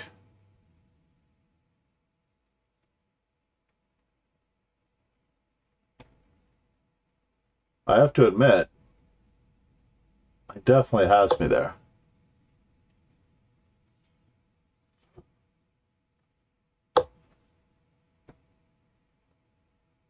Queen a5. Queen f2.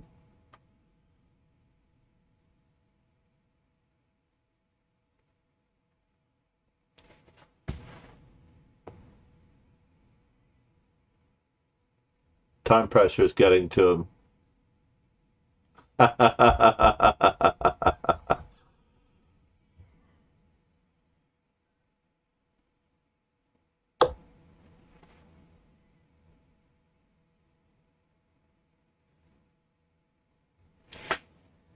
Yeah, the database for me is not that easy.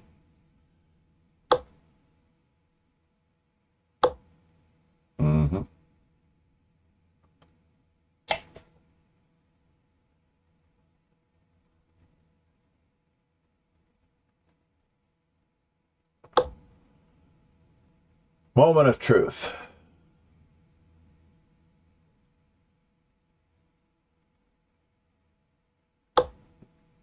What do I have to be concerned about?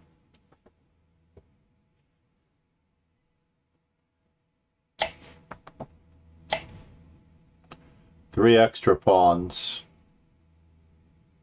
I should be okay. I really want to run for coffee, though.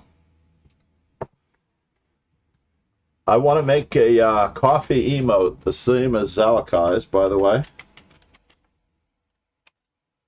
R.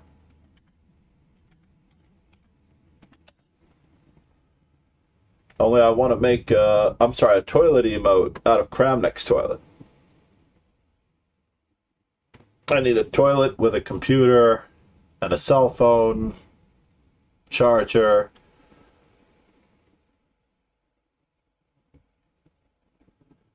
all that stuff.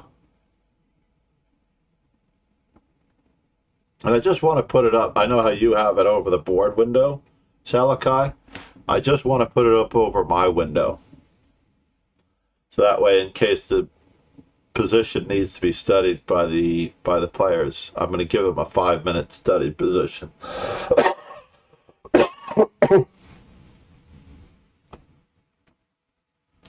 From an Agard book. Pardon me.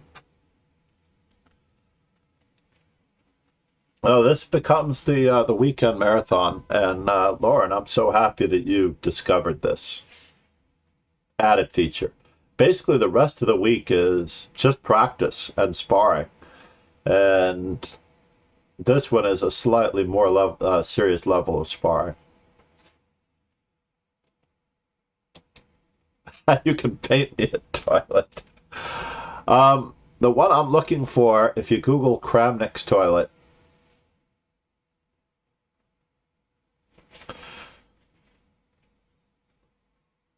I know Rogan was looking for you in the Discord. He didn't see you in the Discord.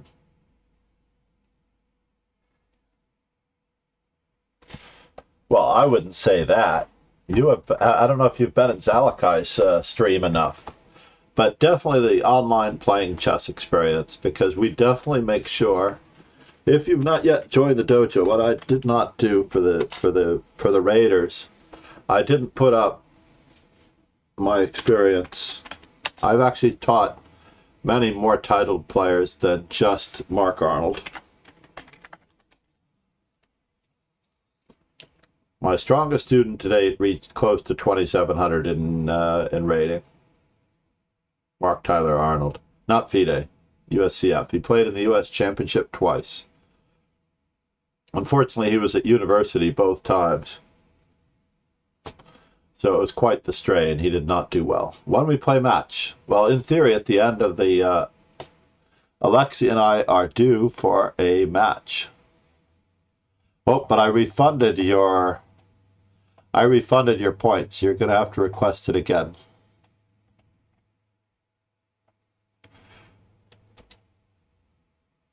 I have to remember that I'm white next, right? I hope. I'm white next. H3 on the cards. H3. Let me just take a quick peek here to see what I've done as black. Master Chess Dojo as black. Oh, well, that's a lot harder to gauge. So against E4 as black, I have 1, 2, 3, 4. Let's make this bigger so everybody can see it. So this is 5, 6, 7, 8, 9, 10, 11, 12. I've only played 12 first moves as white. I mean, against D4, against E4. Oh, I'm sorry to see you go, Apostolate. Oh, no. And they redeemed H3, Lauren. You're not going to like this, but they redeemed H3. Lauren is saying how I play unusual opening against her just to avoid theory. She doesn't realize what I go through as a streamer. It's not quite fair, indeed. I better get some coffee if I'm going to... Right? Can you imagine? Lauren complains that I don't play mainline openings, and she requested that I play. Your full Tarash repertoire. Yeah, I know. But last time I played, I had to play B4 against her because of a hero request.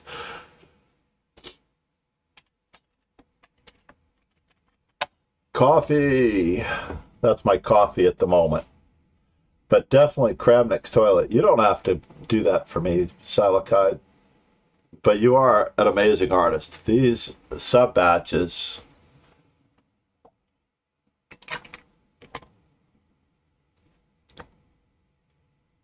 yeah, Google the... If you can Google Kramnik's toilet, he has... You don't have to do the whole thing. But they have like a phone on the wall in the bathroom, like the hotel phone on the wall next to the toilet. They've got a table with a computer and wires, internet wires hanging down. But it was pretty funny. But thank you for playing in the tournament, Zalakai. I'm sorry that I wasn't able to raid you, but Saturday and Sunday mornings I go long. By the way, for those of you interested, I have a 3-hour Johnny Hector stream coming up, thanks to 5 gifted subs from Pegasus. A Kramnik 3-hour stream from 1999 to 2006 he requested from Pegasus for 5 gifted subs. Kosteniuk redeemed a reward for a world champion study of Kosteniuk. For a normal reward, it's about a 1-hour study. And then Peace on Earth, or Chess on Mars. Chess on Earth, the streamer came in and did 10 gifted subs for a Magnus 6-hour instructional stream. And then Pegasus requested Topalov Kramnik for 3 hours. The 2006 match. I did not get the 2006 match for 3 hours, which I've actually collected all the games. There were 13 games in the match, 14 total. Game 5 was a forfeit win, or forfeit loss, depending on how you look at it. And I got Yeatenheimers. No! And I got black. So H3 is on hold. And lastly, the one that I'm having the most difficulty with is Labordonnais. Labordonnais 3-hour stream. I only have 4 or 5 key games that I want to do of Labordonnais at the moment. No. Ron Hay does not always coordinate his pieces.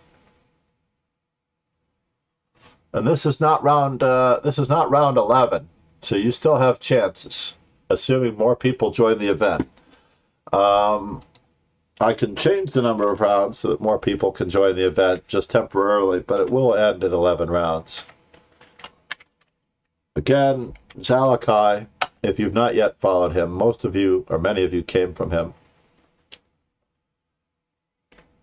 What do I do against this person? All right, we're going to continue with the miracle of A6.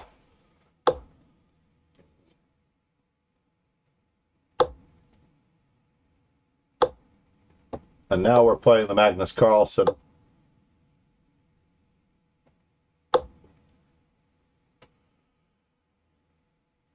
Attacking the center routine.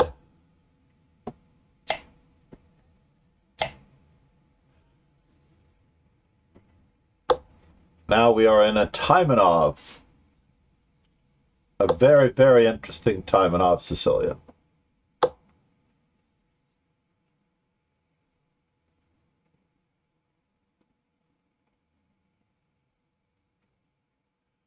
Taimanov Roxy bind for move number 5.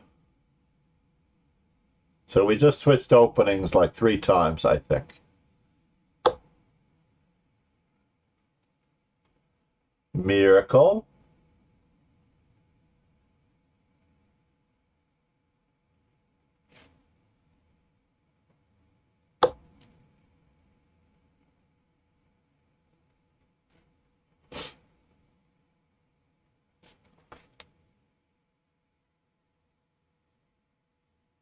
I love switching openings. You you are playing me, sir. You are playing me.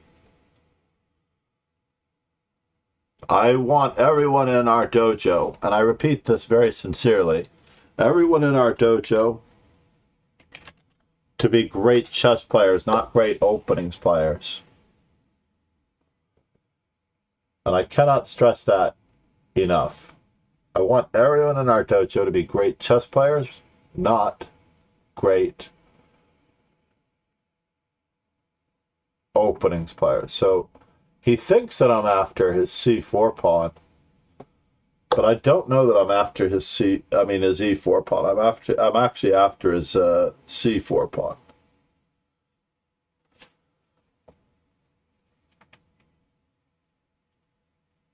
And if it were up to a postulate, I would be after his h2 square if he castles kingside here. You feel attacked.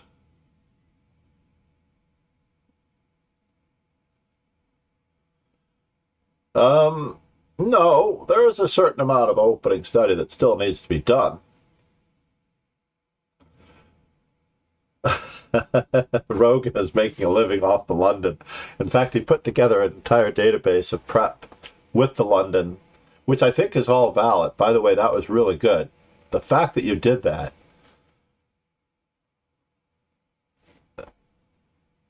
I understand. But the fact that you did that opening prep analysis was very impressive. What in the world? So first things first, I have to take this one.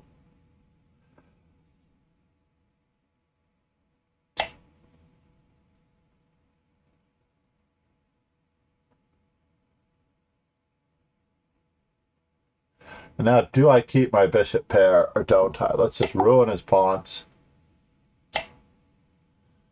And continue developing as naturally as we can.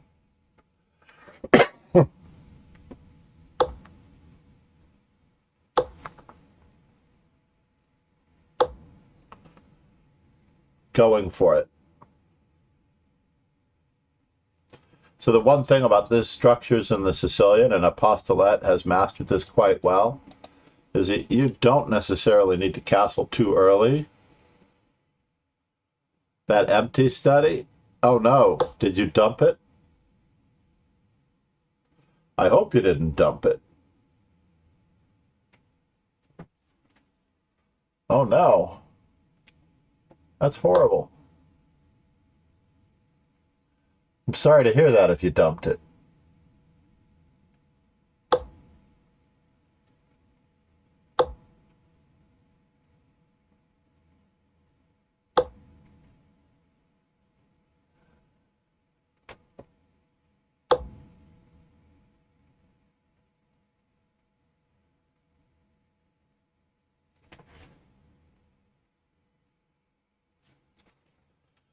When I coached Donnie Ariel in the, I didn't mean to dox him, by the way, but he does come to the stream every now and then.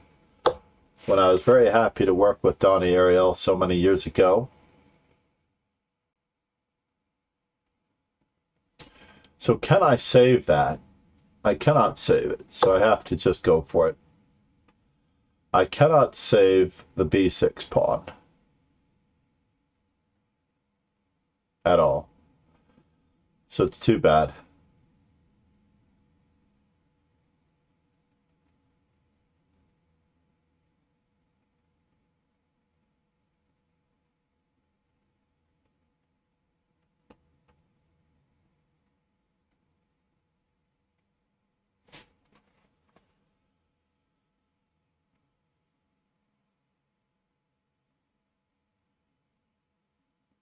I could be overworked here. In the 2001 U.S. Championship, I was coaching Donnie in the 2001, and he was supposed to play a move King E7. And the dark squares were just very weak.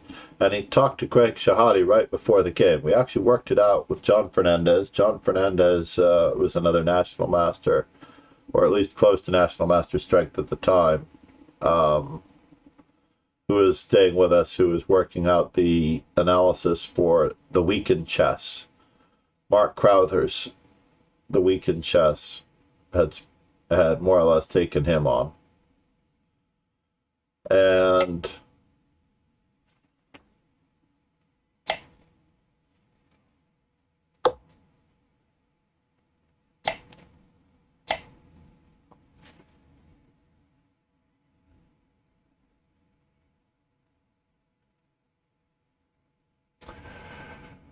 now I have to decide what I'm doing here.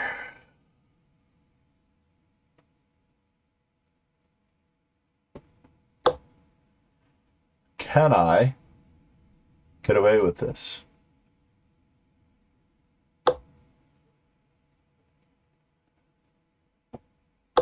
That was part of the plan.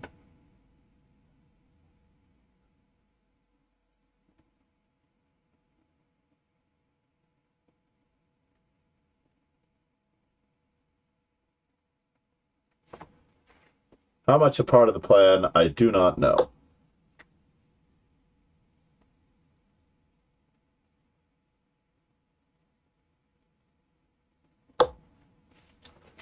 But it was a part of the plan.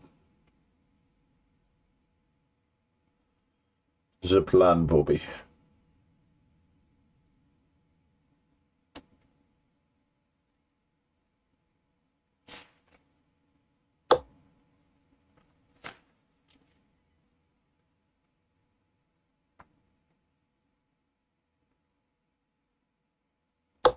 Have to keep tickling. Just keep tickling.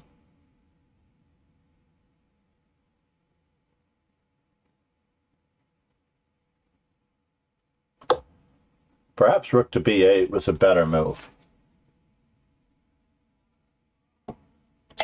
Perhaps rook to b8 was a better move.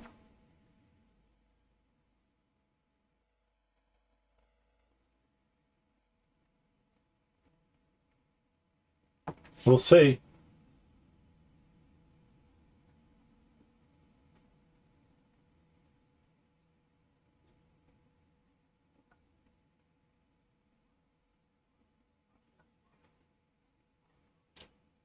Yeah. So Greg Shahadi says, why don't you just castle in this position instead of playing King E7? And then Donnie ended up losing to Grandmaster Alex Ivanov on the D6 square because he didn't have the D6 square under control. All right, moment of truth.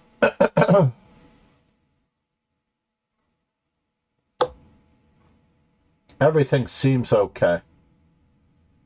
I'm not happy about it, but everything seems okay.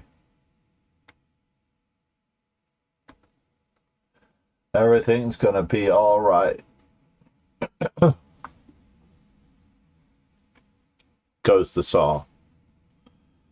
Said no one ever. Everything's gonna be all right. So check. Hold on here, I just have to do some math before my opponent tries to pummel me.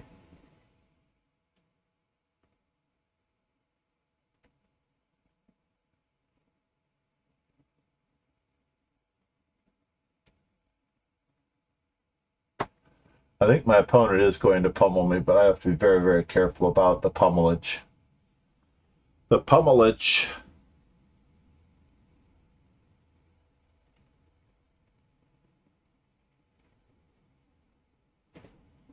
Has to be contained. Again, playing terribly. Absolutely terribly.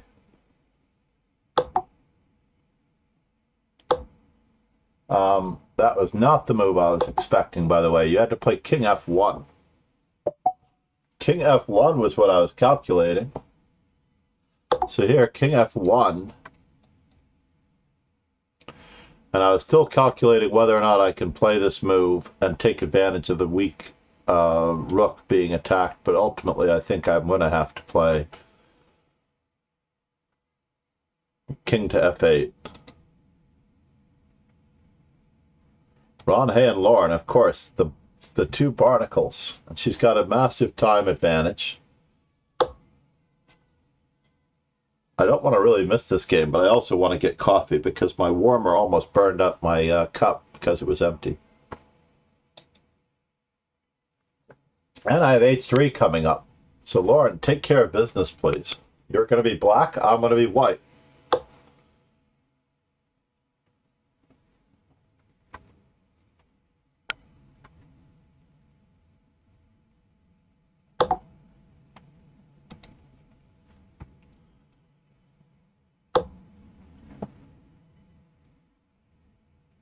I can, absolutely. But I'm going to do it after coffee. By the way, New Zealand is lumped into Australia. If you check your demographics, you may not be able to see it, but I looked to see where all of my viewers came from yesterday, and I know Lauren and you were in there, so therefore you were both lumped into Australia, according to Twitch. Which I'm like looking for New Zealand viewers, or maybe if there's only one viewer from New Zealand, it doesn't count, but there was a Veneer Day as well, and I'm still not sure that they give it that. I know, right? Blasphemy indeed. I'm going to get coffee before I forget. Take down the garbage, the recycling. I don't know if I have time to do everything.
All right.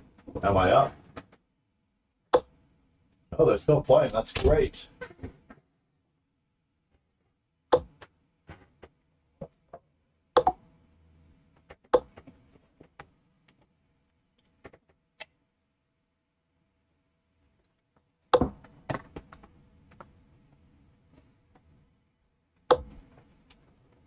Technical decision making in chess. This tower is getting a little too high.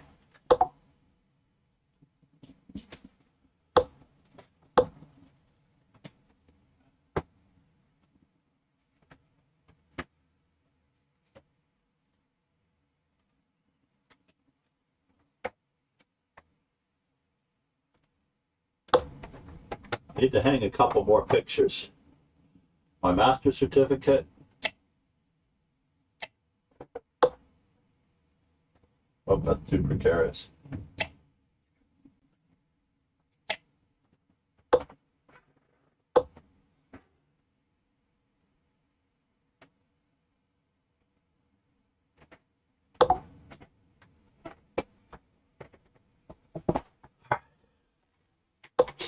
Miracle. Lauren is pressing. Be careful, Lauren. Don't allow any skewers.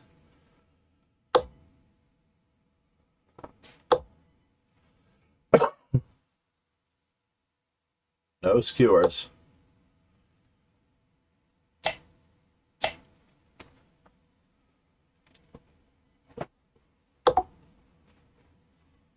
Moment of truth. Might have checked him back first. Oops, you didn't need that move, Ron. But he worked his way back up to a full minute. And now I think these players can shake hands. But she's not going to do it. Glory be.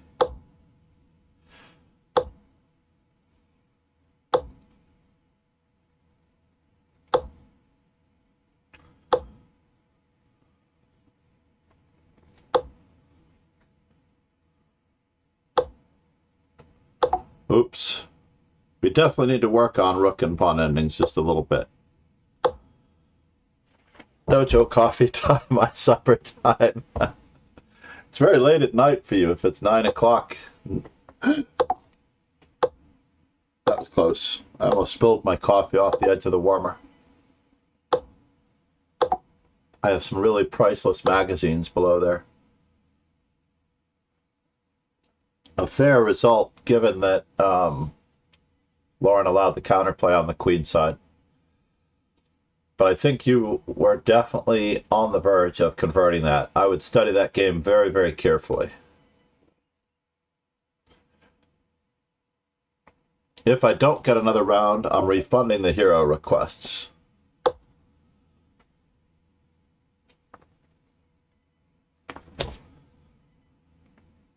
All day is 11 a.m., 8 a.m.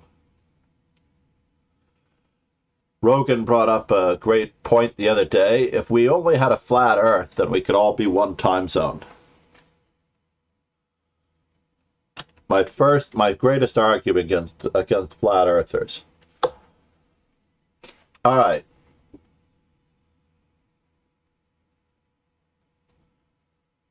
Now I need to come up with something here.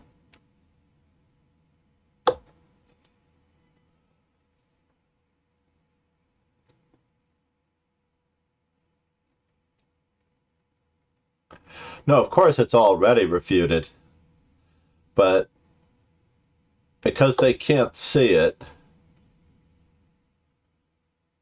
you already know the drill. All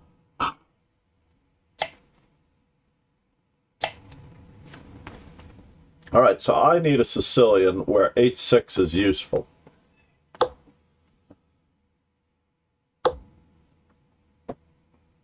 I'm going to play a classical Sicilian where bishop g5 is no longer allowed. Yeah, baby. We did it. We did it. Bishop g5 is no longer allowed. Now I have to look for the others, right? So we managed to make h3 work as white.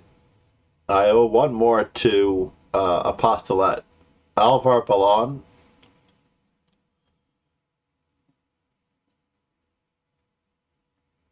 H3.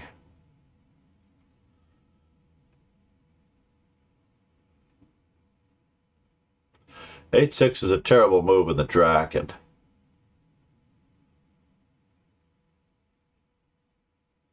Knight C3 is a terrible move in the... Alright, I'm going to play a normal Skavenigan, where G4, G5 is no longer possible. I'm also a move ahead on the Kara's attack.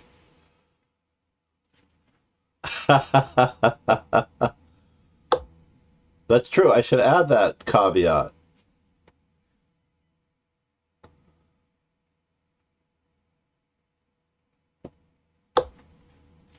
I have to play H3 until I win. I'm going to change my... I'm going to change the hero request to that I have to play the move until I win with it. But I might need to up the hero request amount on the reward points, because 800 doesn't seem like enough for any random person to... But actually 800 is enough. I don't know how much you guys gain. When I did all these settings at the beginning of the stream, I honestly do not know how much you gain. So something seems wrong with this picture, by the way. I don't believe that you can play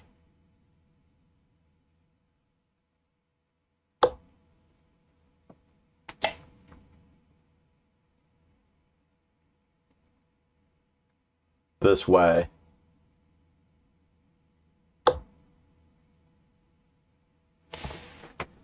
Oh yeah, I am in trouble. My queen is lost. Or an exchange, or both.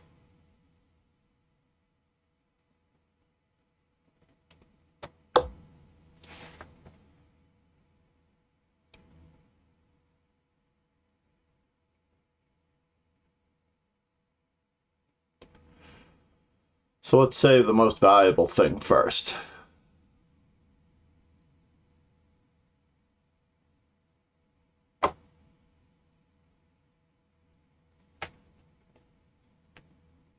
It sounds like it's raining outside, but I think it's just, it's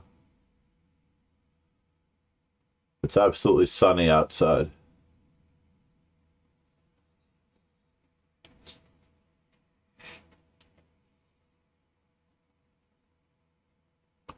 Was H3 a better move? No. I did save my queen to a good extent. Got away with a pawn. That's all there is to it.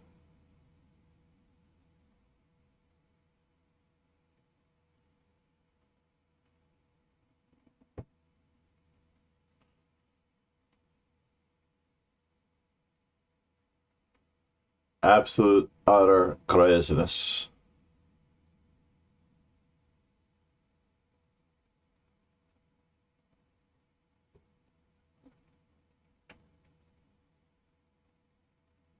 If I can out-horse... I live in New York City.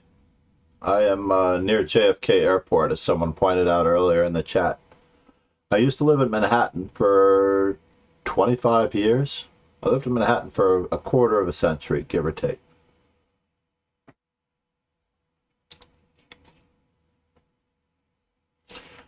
I joined the Coast Guard, the U.S. Coast Guard, in 1987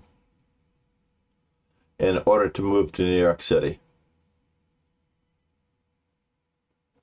And I joined the Coast Guard. I was stationed in Portsmouth, New Hampshire.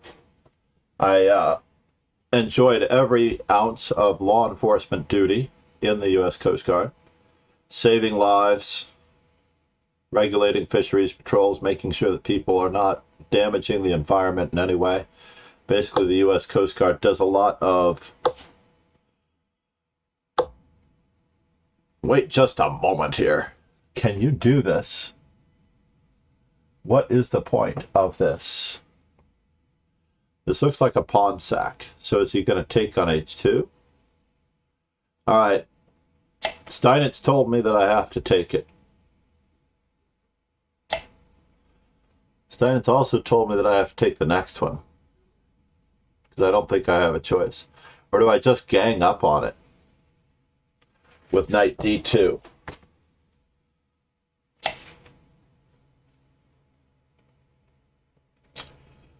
My Steinitz told me. Yes. Steinitz told me about this. And now for something completely different. The knight on c6 is hanging. So bishop, queen takes c6, bishop d5. I'm up a pawn in this deal. Or is he playing bishop c4 to try to checkmate me? That is the question. I don't know. But we do need to simplify. I do need to checkmate his queen. That much is true. As the song goes, that much is true.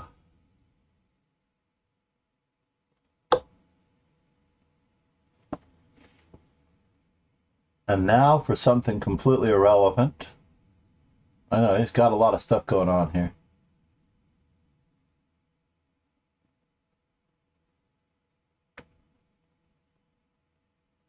Whoa, I almost did the wrong one. Do I only have knight c3? Is this true? Or do I have knight g3, bishop to b4, bishop d2?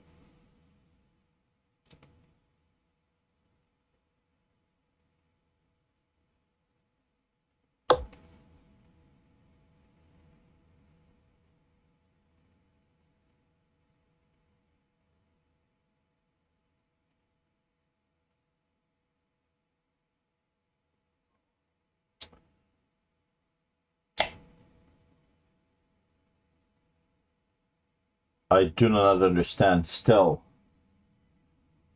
Oh, he's trying to checkmate me over there. Got it. Queen takes d2 checkmate. Well, that's a bummer. Am I still up a pizza? Am I still up a pizza is the question.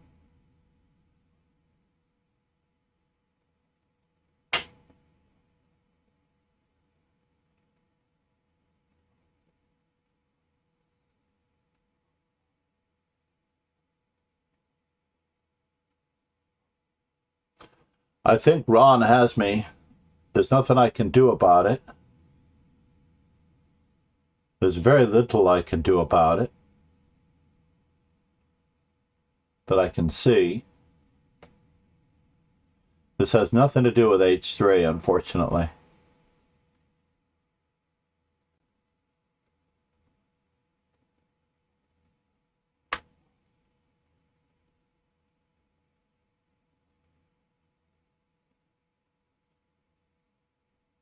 Bishop d2, rook takes b2, no good.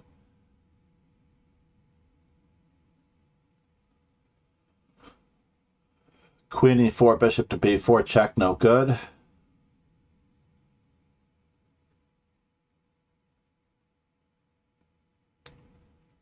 Knight f1, queen e2, no good.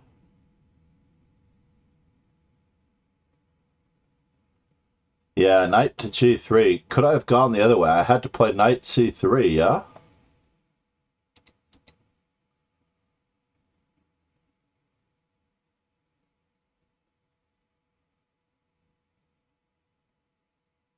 I had to play knight c3 instead.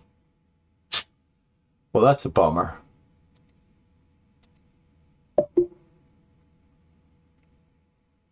Nice work, Ron.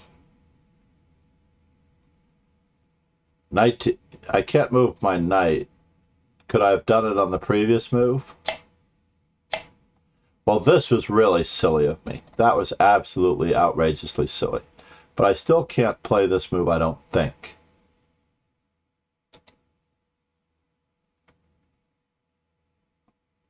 I'm just losing. The last-ditch attempt, after knight d3, I had to play king f1. I just really felt like I was okay here.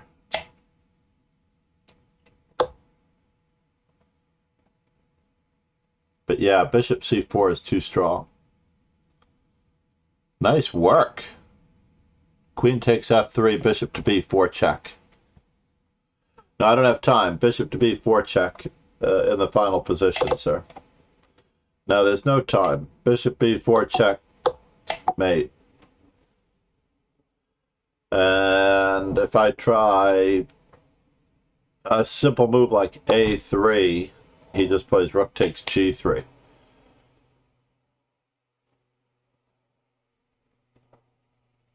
How do I play knight to d4? In this position, knight to d4?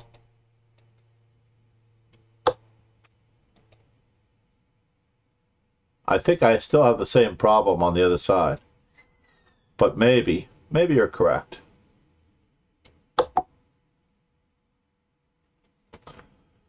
Maybe you're correct.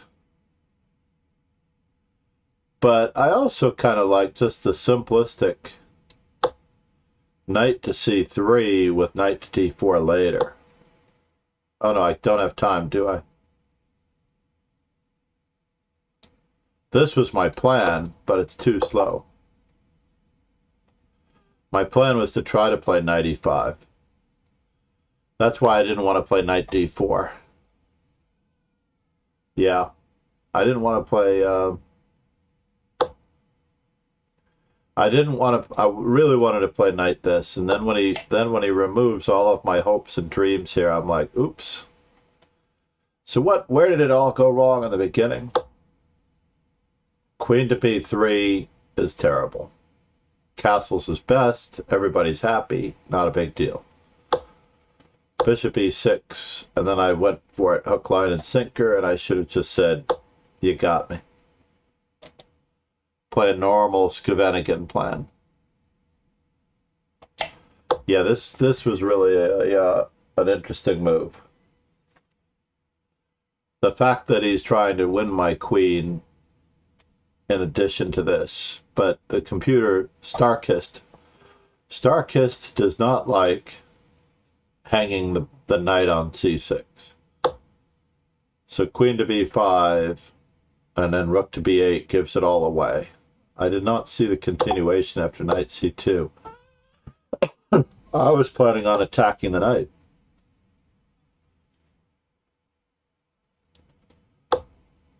Then queen to d6. What's the continuation if I attack the knight? King to d2, knight on 6 to b4. Aha. Yeah, got it. All of these threats and more. But I've almost dug myself out because I get the e5 pawn. Or don't I?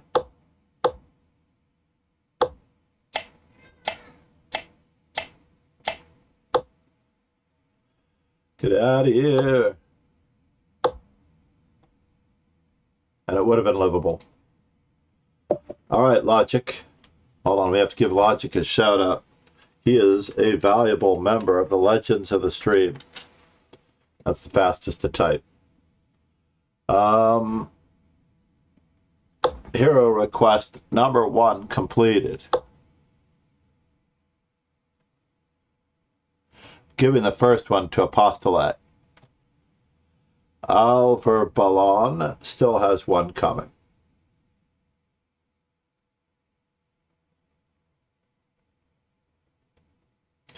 As far as hero requests with black,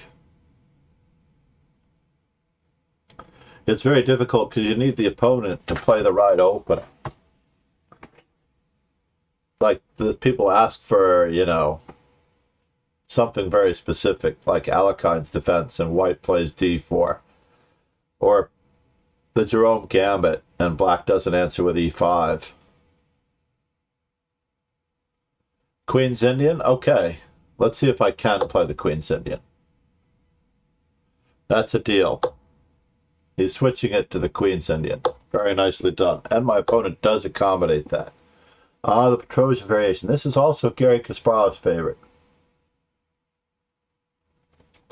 Garry Kasparov played this. Oh, and win. Well, obviously I would hope to win. All right. Because A3 is so slow, and I believe that you need A4 against most Benoni-style positions, I'm going to be going for it here.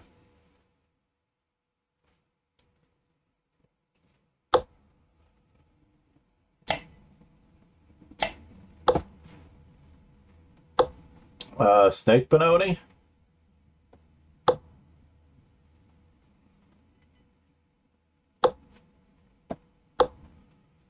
Do I allow E5? Gladly. Yep. I somehow knew he was going to do that. He couldn't resist a check that is not blocked by a pawn. And life is about to get simple all the time. This is the standard reply, by the way, to any bishop attacking the d6 pawn.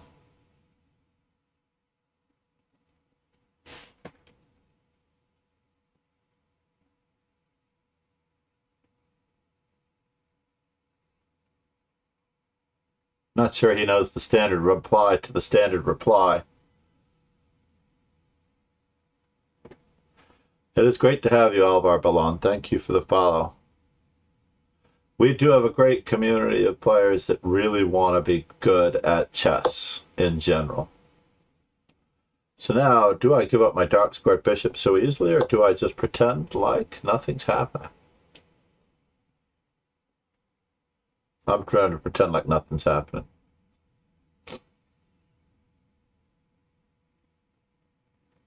Make my day. So we've got a little bit of an extension on the bishop g5, h6, bishop h4, g5, bishop g3. This was the plan all along.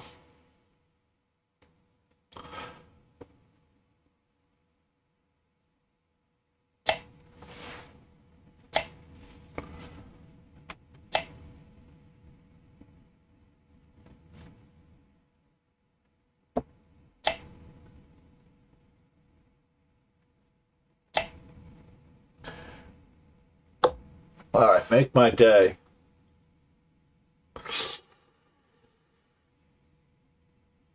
Maybe there was something about that that I failed to account for. Maybe I needed to play a6 first.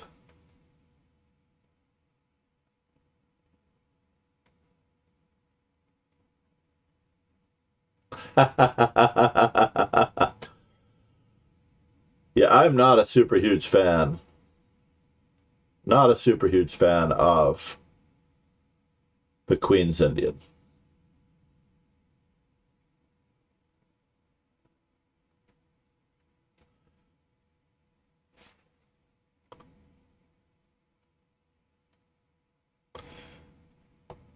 Yeah, if you've not been or have not yet joined the dojo, now could be the time.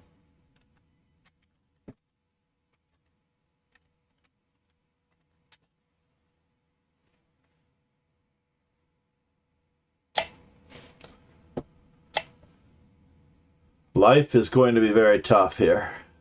The good news is that it's usually logic who is in massive, massive time pressure. Oh my God. Oh no, he missed his chance. I don't know. This is so sad.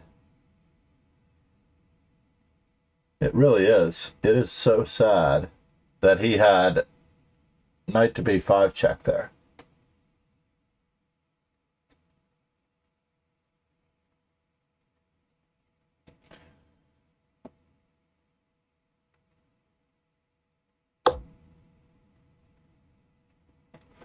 Knight to b5 check is just too lethal.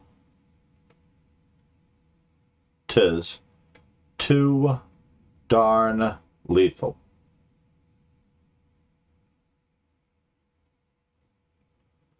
So now I have a lovely bishop. What I do for my stream, right? I considered bishop a6.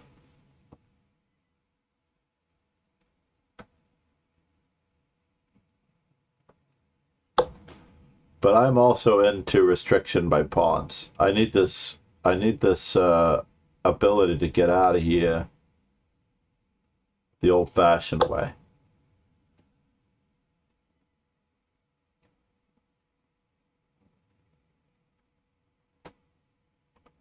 So he stopped me from playing rook to g8, so the queen takes g8, queen g5 check.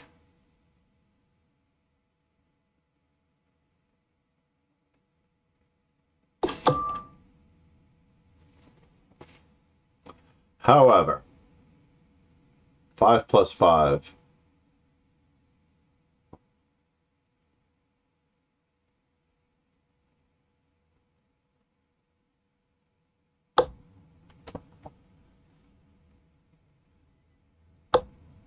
Rerouting.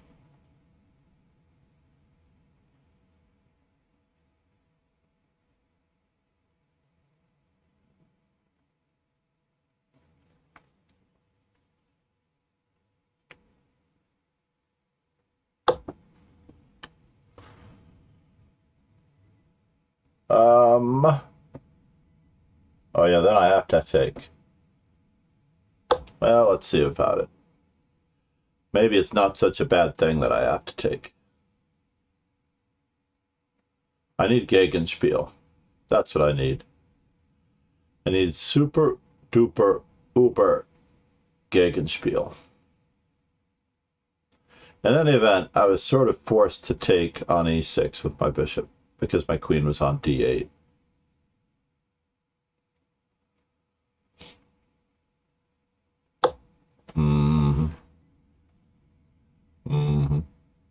So where are you going?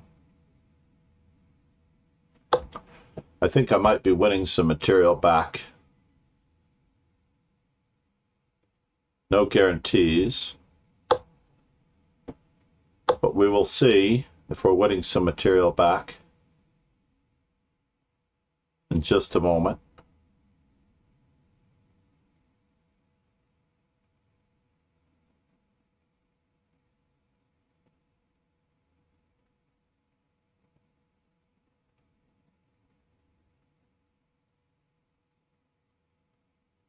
Always move forward. That is the trick. It does look like I'm winning material back. It is official.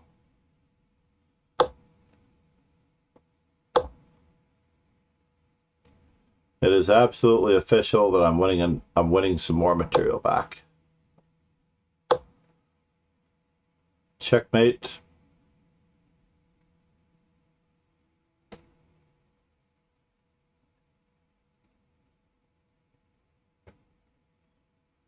I would love to take that rook on d1 with check,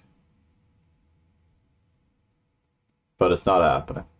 So he is getting a lot of material for the queen. That is the unfortunate part.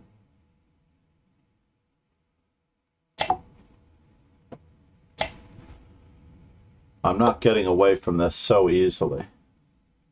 Well, maybe not. Maybe he chose the wrong one. He chose the wrong rook. Oh no, that was not a choice. I escaped, everyone. I escaped. I think Lauren may or may not have brought it to a close. All right. And you get a normal opening, I think. Oh no, I still have an h3. You didn't have to pause out. Congratulations to everyone. I do not know how in the world I finished in second place. I did win. Not bad, Lauren. Not bad at all. Nice work. Like I said, just apply yourself, do your best, and take away the games to learn from. In fact, having these 7 games, you have 2 games a day to work on. Well, I should say 3 games a day to work on for the rest of the week, given that we played 10 rounds. If we were to play 10 rounds each day, depending on how far you go. Yes, you tied for third. Woohoo! I don't believe it. I survived against Logic. Logic, no offense, but you are a very resourceful player. Trying to find, how do I do this? Logic, is it underscore at the end?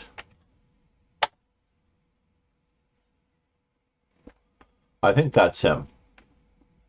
No, he's a very good, very intelligent, educated chess player.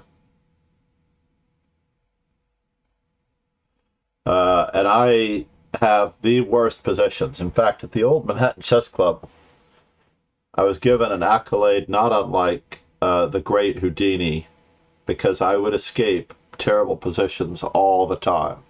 So they likened me to the escape artist, Houdini, all the time. It was horrible that you would have to do that. 6.5. Pegasus, namaste. Like I said, I'm going to take a brief break. I did do the research yesterday, Pegasus, on everyone. Hector, I think I have 10 or 12 games set aside. Kramnik Topalov and Kramnik 1999 to 2006. I put aside some Magnus games. I'm not sure which of the 20 I've done before or which of the 20 I'm about to do, so I'm not going to try to do them again if I've already done them. I think we would have been forced to match, but there's no guarantee. I've played everyone in the top half except for you, right?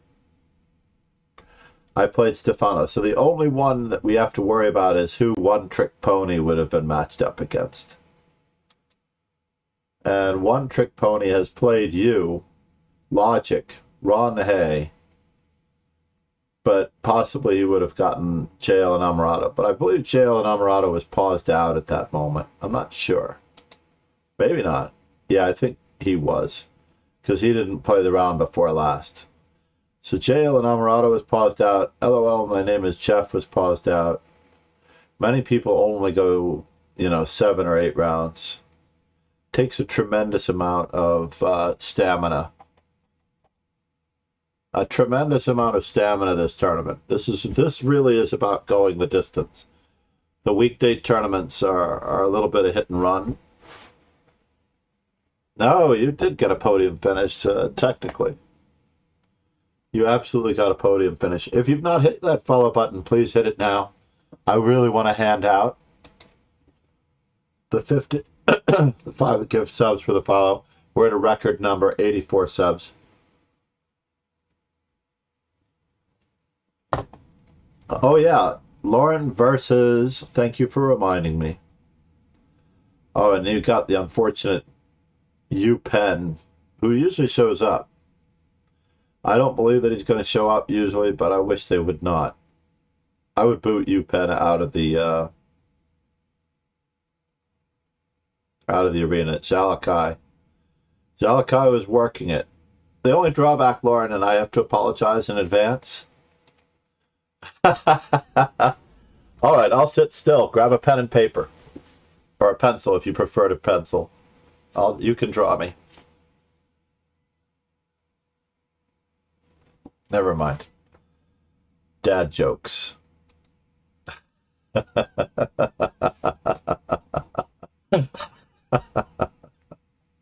Bump.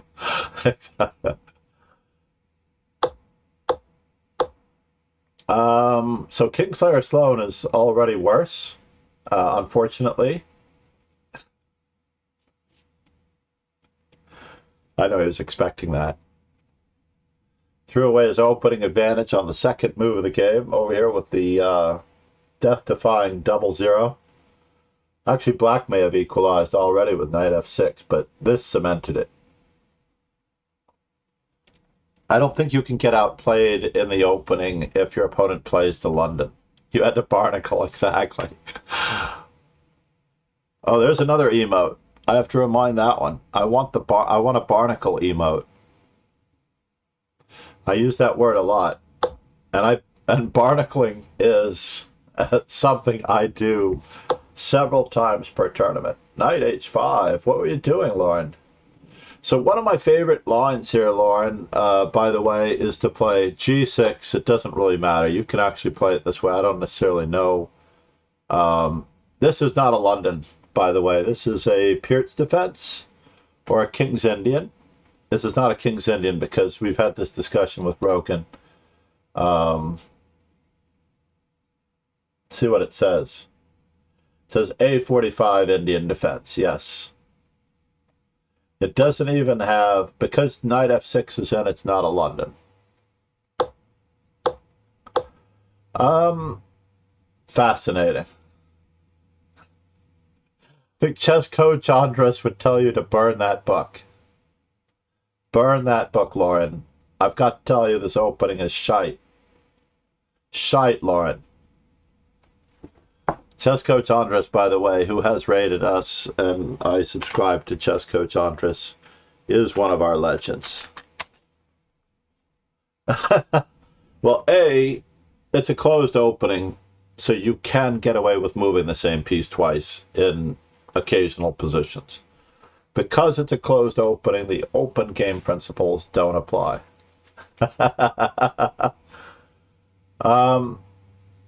No, I just thought I'd get that. But here's the line that I prefer. If you want to play King's Indian style position, I'm not entirely sure that you do, but depending on how white plays, depending on how they play, they usually have to go bishop e2 in these positions, and h4, h5. Knight on b to d7, they keep their options open. c6, followed by queen e8.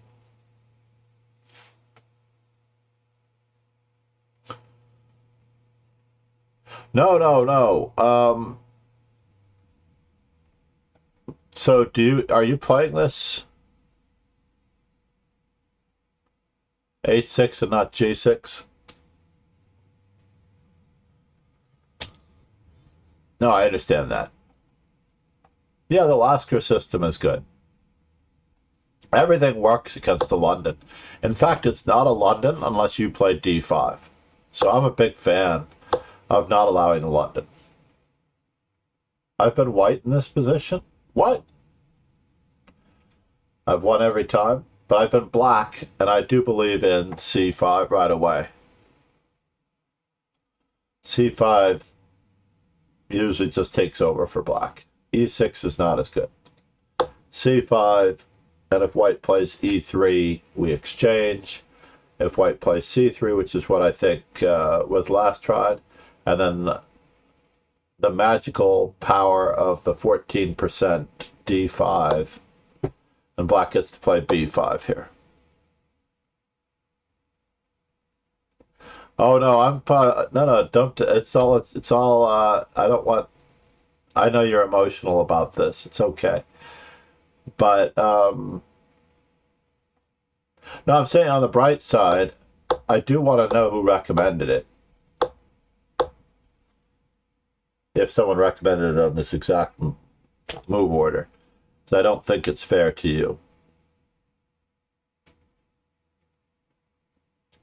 Hey, that martial arts uniform from Emoji Activities. Where did you get that?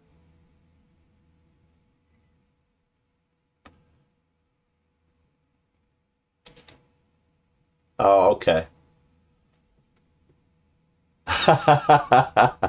Okay, good. That's the one thing that's lost in chat.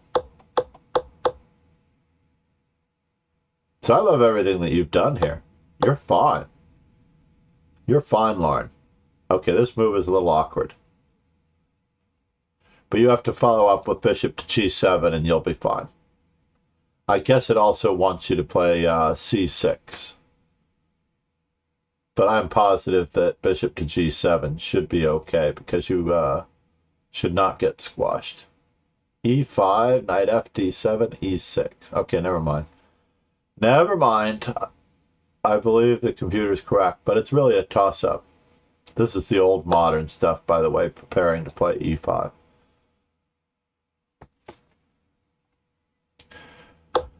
Yeah, double fianchettos.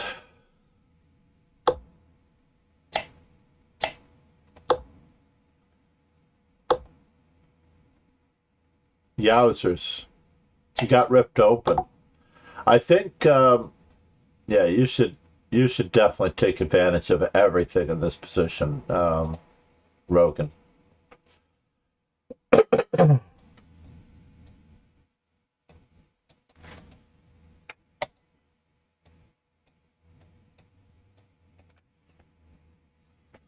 It's tough.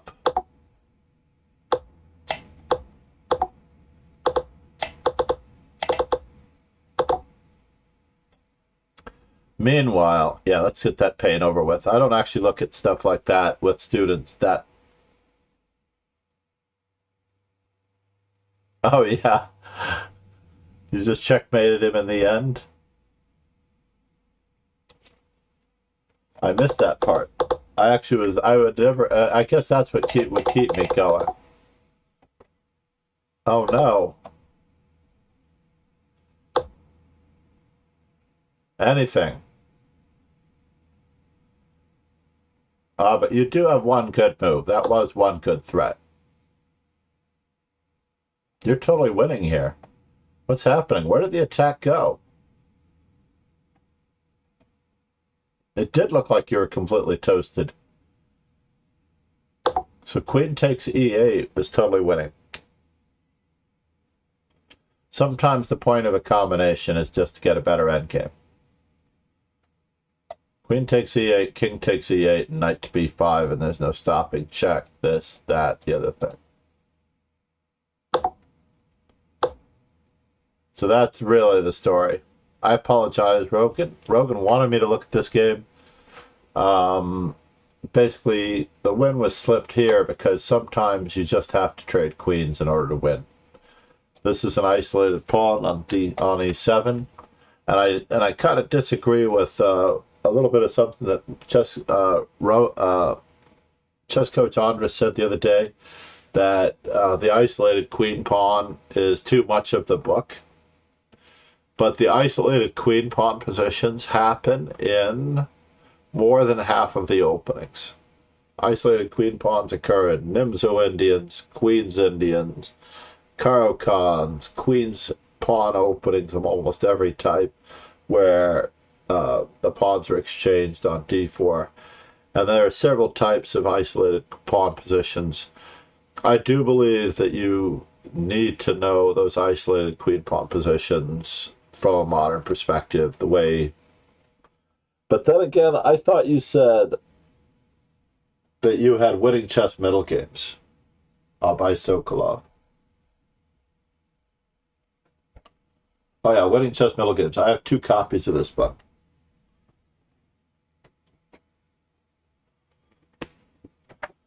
Winning chess middle games. So he talks about double pawns, hanging pawns, pawn majority in the center, and isolated pawns. So he gives you 12 essential structures for double pawns, 12 essential structures. He gives you only 10 essential structures for isolated pawns, gives you 4 essential structures for hanging pawns,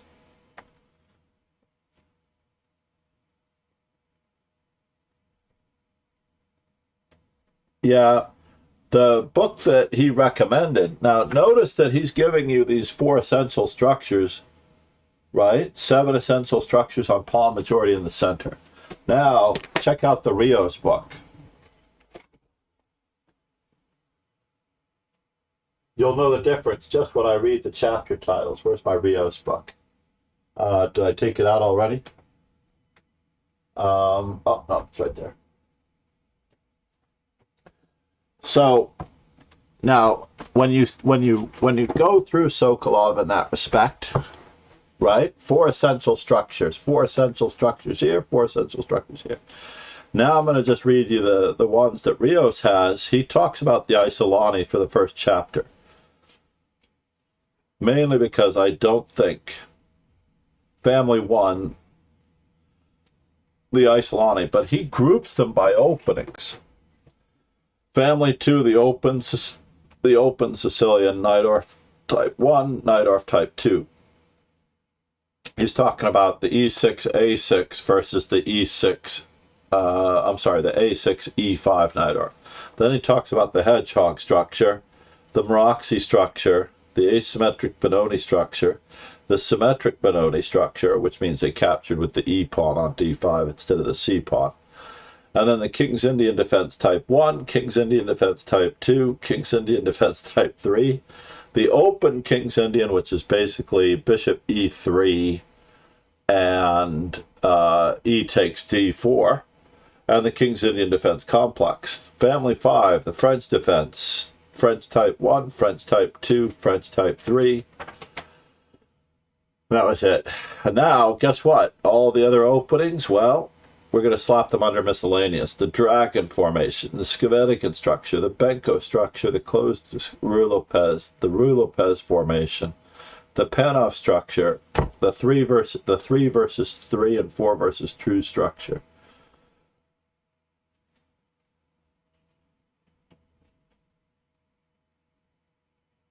Yeah.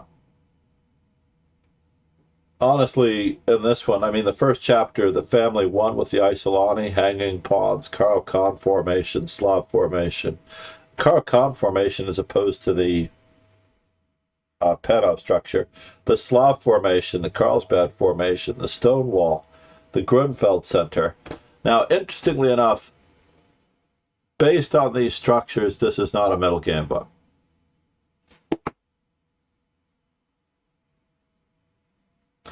I did use this for 10 weeks. I used this book every day, not every day, every week for 10 weeks. With players as highly rated as 17 to 1800 in my class. It is a great, as he puts it, grandmaster guide. Let's say you became a grandmaster without playing anything but the London. I believe that book will suit you. But this one, another really great book that I love, wait for it, is Baburin. Hold on here. Baburin's Winning Pawn Structures. That is the book that I think that he might have been referring to, Chess Coach Andres. He might have been referring to this one because this one does have 4/5 of the book. To me, it feels like 4/5 of the book of Baburin's Winning Pawn Structures is Isolani. 4/5. He gives a touch of time at the end to hanging pawns and the isolated pawn couplet. And he gives a touch of time to transformations of the pawn skeletons. But this is a middle game book, by the way. So yeah, of this book, 169 pages are dedicated to the Isolani. 169 pages are given to the Isolani. There's some exercises and all of that. And the book is only 200, roughly. There's only about 200 pages of content. Even though it's 230, 47, I would say I'm cutting out the exercises. And I wouldn't doubt if transformations in the pawn skeleton deal with arriving at. Now, moment of truth. Are you ready for the chapter titles, though? This is the cool part. The chapter titles, which are important and very significant, are Wide Advances, the Isolani, the attack on the F7, F2 square with the help, the kingside attack involving a rook lift, the bishop sacrifice on H6, and the queen lift and shift. I've called it the queen lift and shift. He only says queen shift. The queen shift to the kingside. Let's just say queen E1, queen G3, queen H4, or queen D3, queen H3, or queen F3, queen H3. I call it the lift and shift. The next one is the H-pod battering ram. I might have missed why you mentioned the pawn structures to Andres. The problem with that chat is that it flies by. Yeah, it is actually like that, Lauren. I think Rios' book is like, I'm going to play these structures. What do I need to know? So this one, though, I have to admit, this book has a lot of kingside plans, queen's activity, and play on the C file. Now, these are strategic plans based on the isolated pawn. H-pawn battering ram, play on the E file, etc. And then he talks about the endgames that arise. King and pawn endgames, bishop endgames, endings with bishops and knights, rook endings, queen endings, queens and rook endings, and the rooks and the minor piece endings. And he has them all segregated with several pages on each. And then he talks about the weak isolated pawn in the middle game. That last one was a chapter on the weak isolated pawn in the end game, the weak isolated pawn in the middle game, which are positions with bishops, opposite colored bishops, positions with knights, and the knight versus bishop middle games. Amazing book. Very well written. Very, very well written.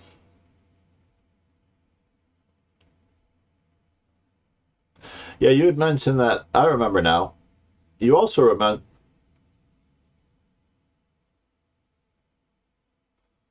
Five recent. Yeah, that's a very good system. Yeah, you had an enlightenment moment, you'd said.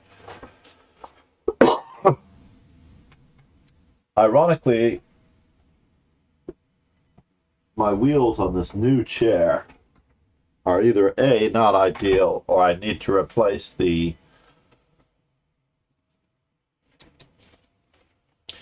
Yep, I remember this, Lauren. I'm glad you recited it for me so all of us know what we're talking about. Yeah, but it's going to take a tremendous amount of experience, too, to be comfortable playing a variety of structures as well. Even you can see me floundering around. So here's my 400-point rule. And I don't know if you didn't already use it or say it or hear it before from me. But basically, there are points in the game where we play 400 points above our rating. And there are points in the game where we play 400 points below our rating. And the reason why our rating is where it is because of that huge fluctuation. You even see it when you watch Tata Steel, as you watched Sam Shanklin's game, where White did not necessarily close the game as well. Now, I also saw Mamedov with a totally winning position in that game. And he did not. And here's one move. That's all it took. One move. And he hung a bishop. That was it. You know? The Art of the Attack, The Art of the Sacrifice. I could even read through those books. Sacrifice and the Initiative is an amazing book, but Winning Pawn Structures is a good book. Like I said, Baburin and Sokolov, there is no substitute because they use real-life games. They use real games, complete games. They don't just concentrate on the openings. And they also don't categorize the whole thing by opening. The issue that I have with learning openings is that you think that your pieces belong on certain squares.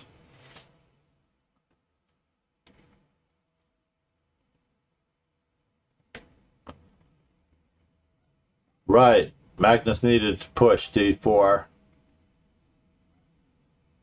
And he didn't. That was yesterday, I believe. Against Esipenko.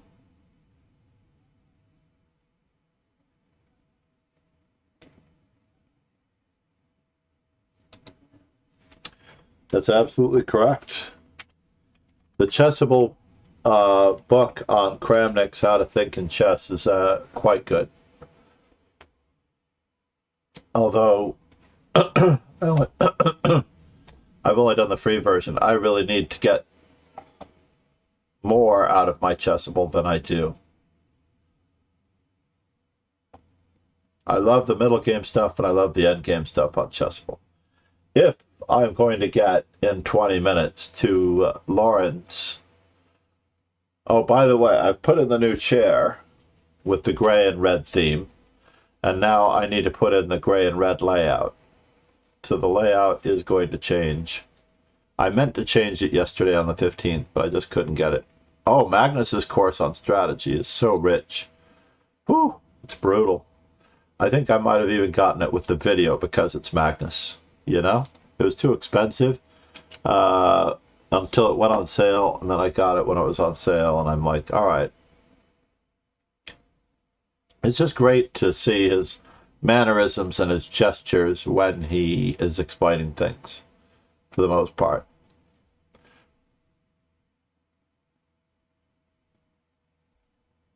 Aw.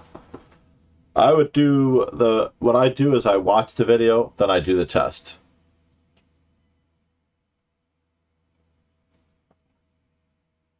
Watch the video, then do the test. It's very important that you learn interactively. You're going to retain a little bit more. Mm-hmm. On the whole, I don't actually think that you need to do it. You don't need to do the text. For example, let me just switch over here to Chessable. See if Chessable opens up. Oh, wrong window. Chessable opened up in the wrong window. But let's just say that you want to read a book on anything. I'm going to load all of my courses here. Russian endgame technique. I'm very intrigued by that one. Best chess moves of all time, for example. I watched the video. That was a very good one. Wojtkiewicz endgame manual. For example. I do like to view these things on the whole and read them. Then I go to the next page and I read them. Next page, play through it and read it. We already know about this. Someone the other day put their king on the wrong square in one of my classes in that end game. And here's one of my favorites, going to the outside. And basically you can read the whole first chapter. And then I go back and I do all the quizzes on the whole first chapter. Right now I'm just in chapter 1, pawn endgames. I get to read the whole first chapter. Rubino, one of the legends of our stream. How are you?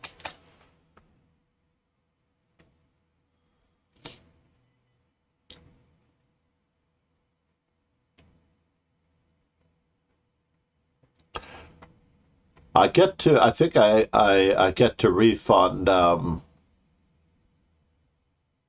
glad you reminded me, but basically,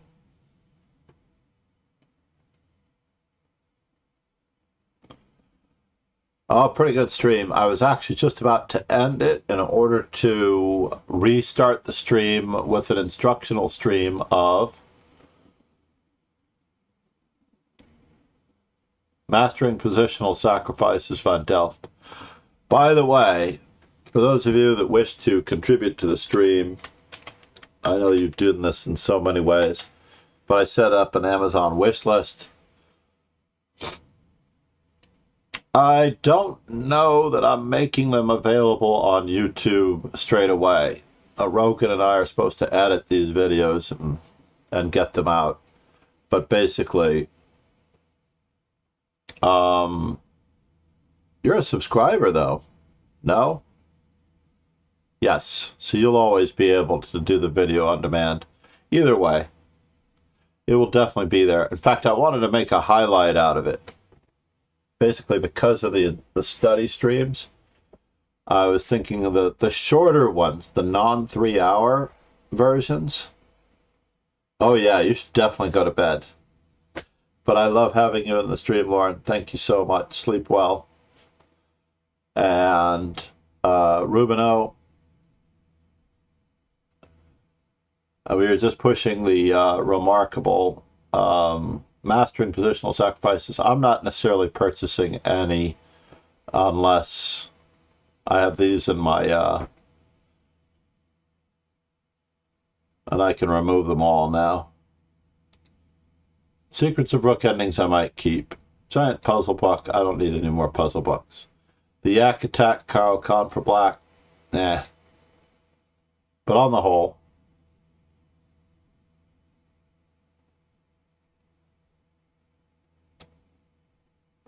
let's move this out. In fact, I can actually cover the entire screen this way.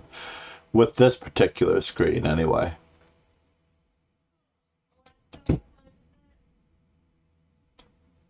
The screen to my left, by the way, that's not even the full screen. If I cover the full screen, it goes all the way across to here. Right? Is that insane or what?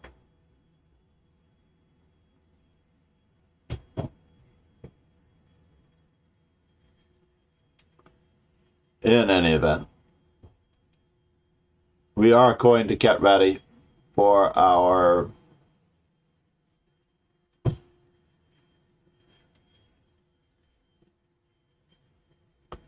Is that the right one? Wait a minute, birthday event.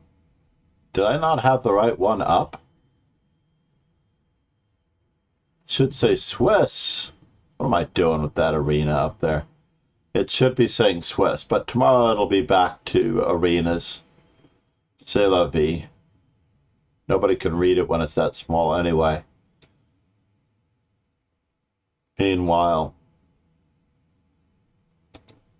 we are going to get ready for the Kosteniuk study and instruction. That fits well. C'est la vie indeed. Yes, I have a course in there on tactics. It is broken down into 8 stages, and I am about to make it available for free. I just need to do some editing and tweaking. I don't necessarily know what the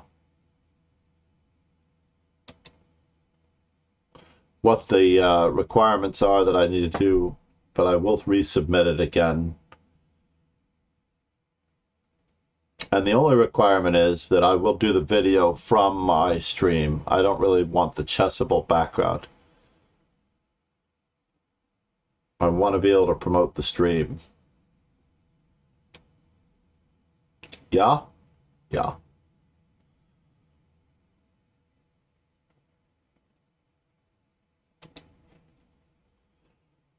No, there's no guarantee on being able to say that. The end of the year is probably the safe one.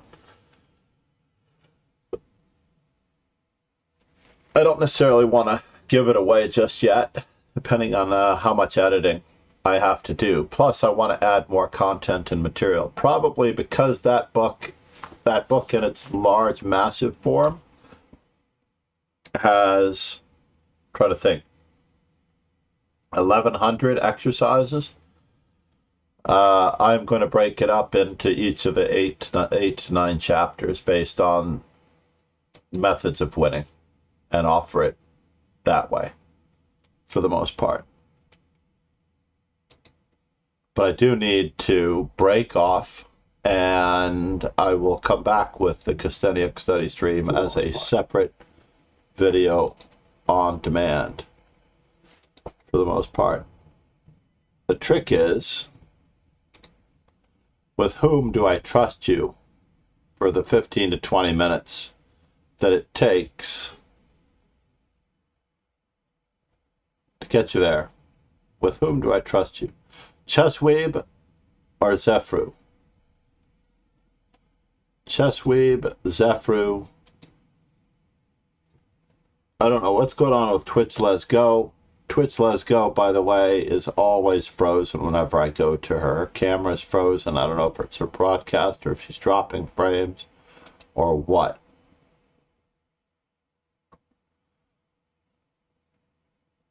Lauren Trong from Australia.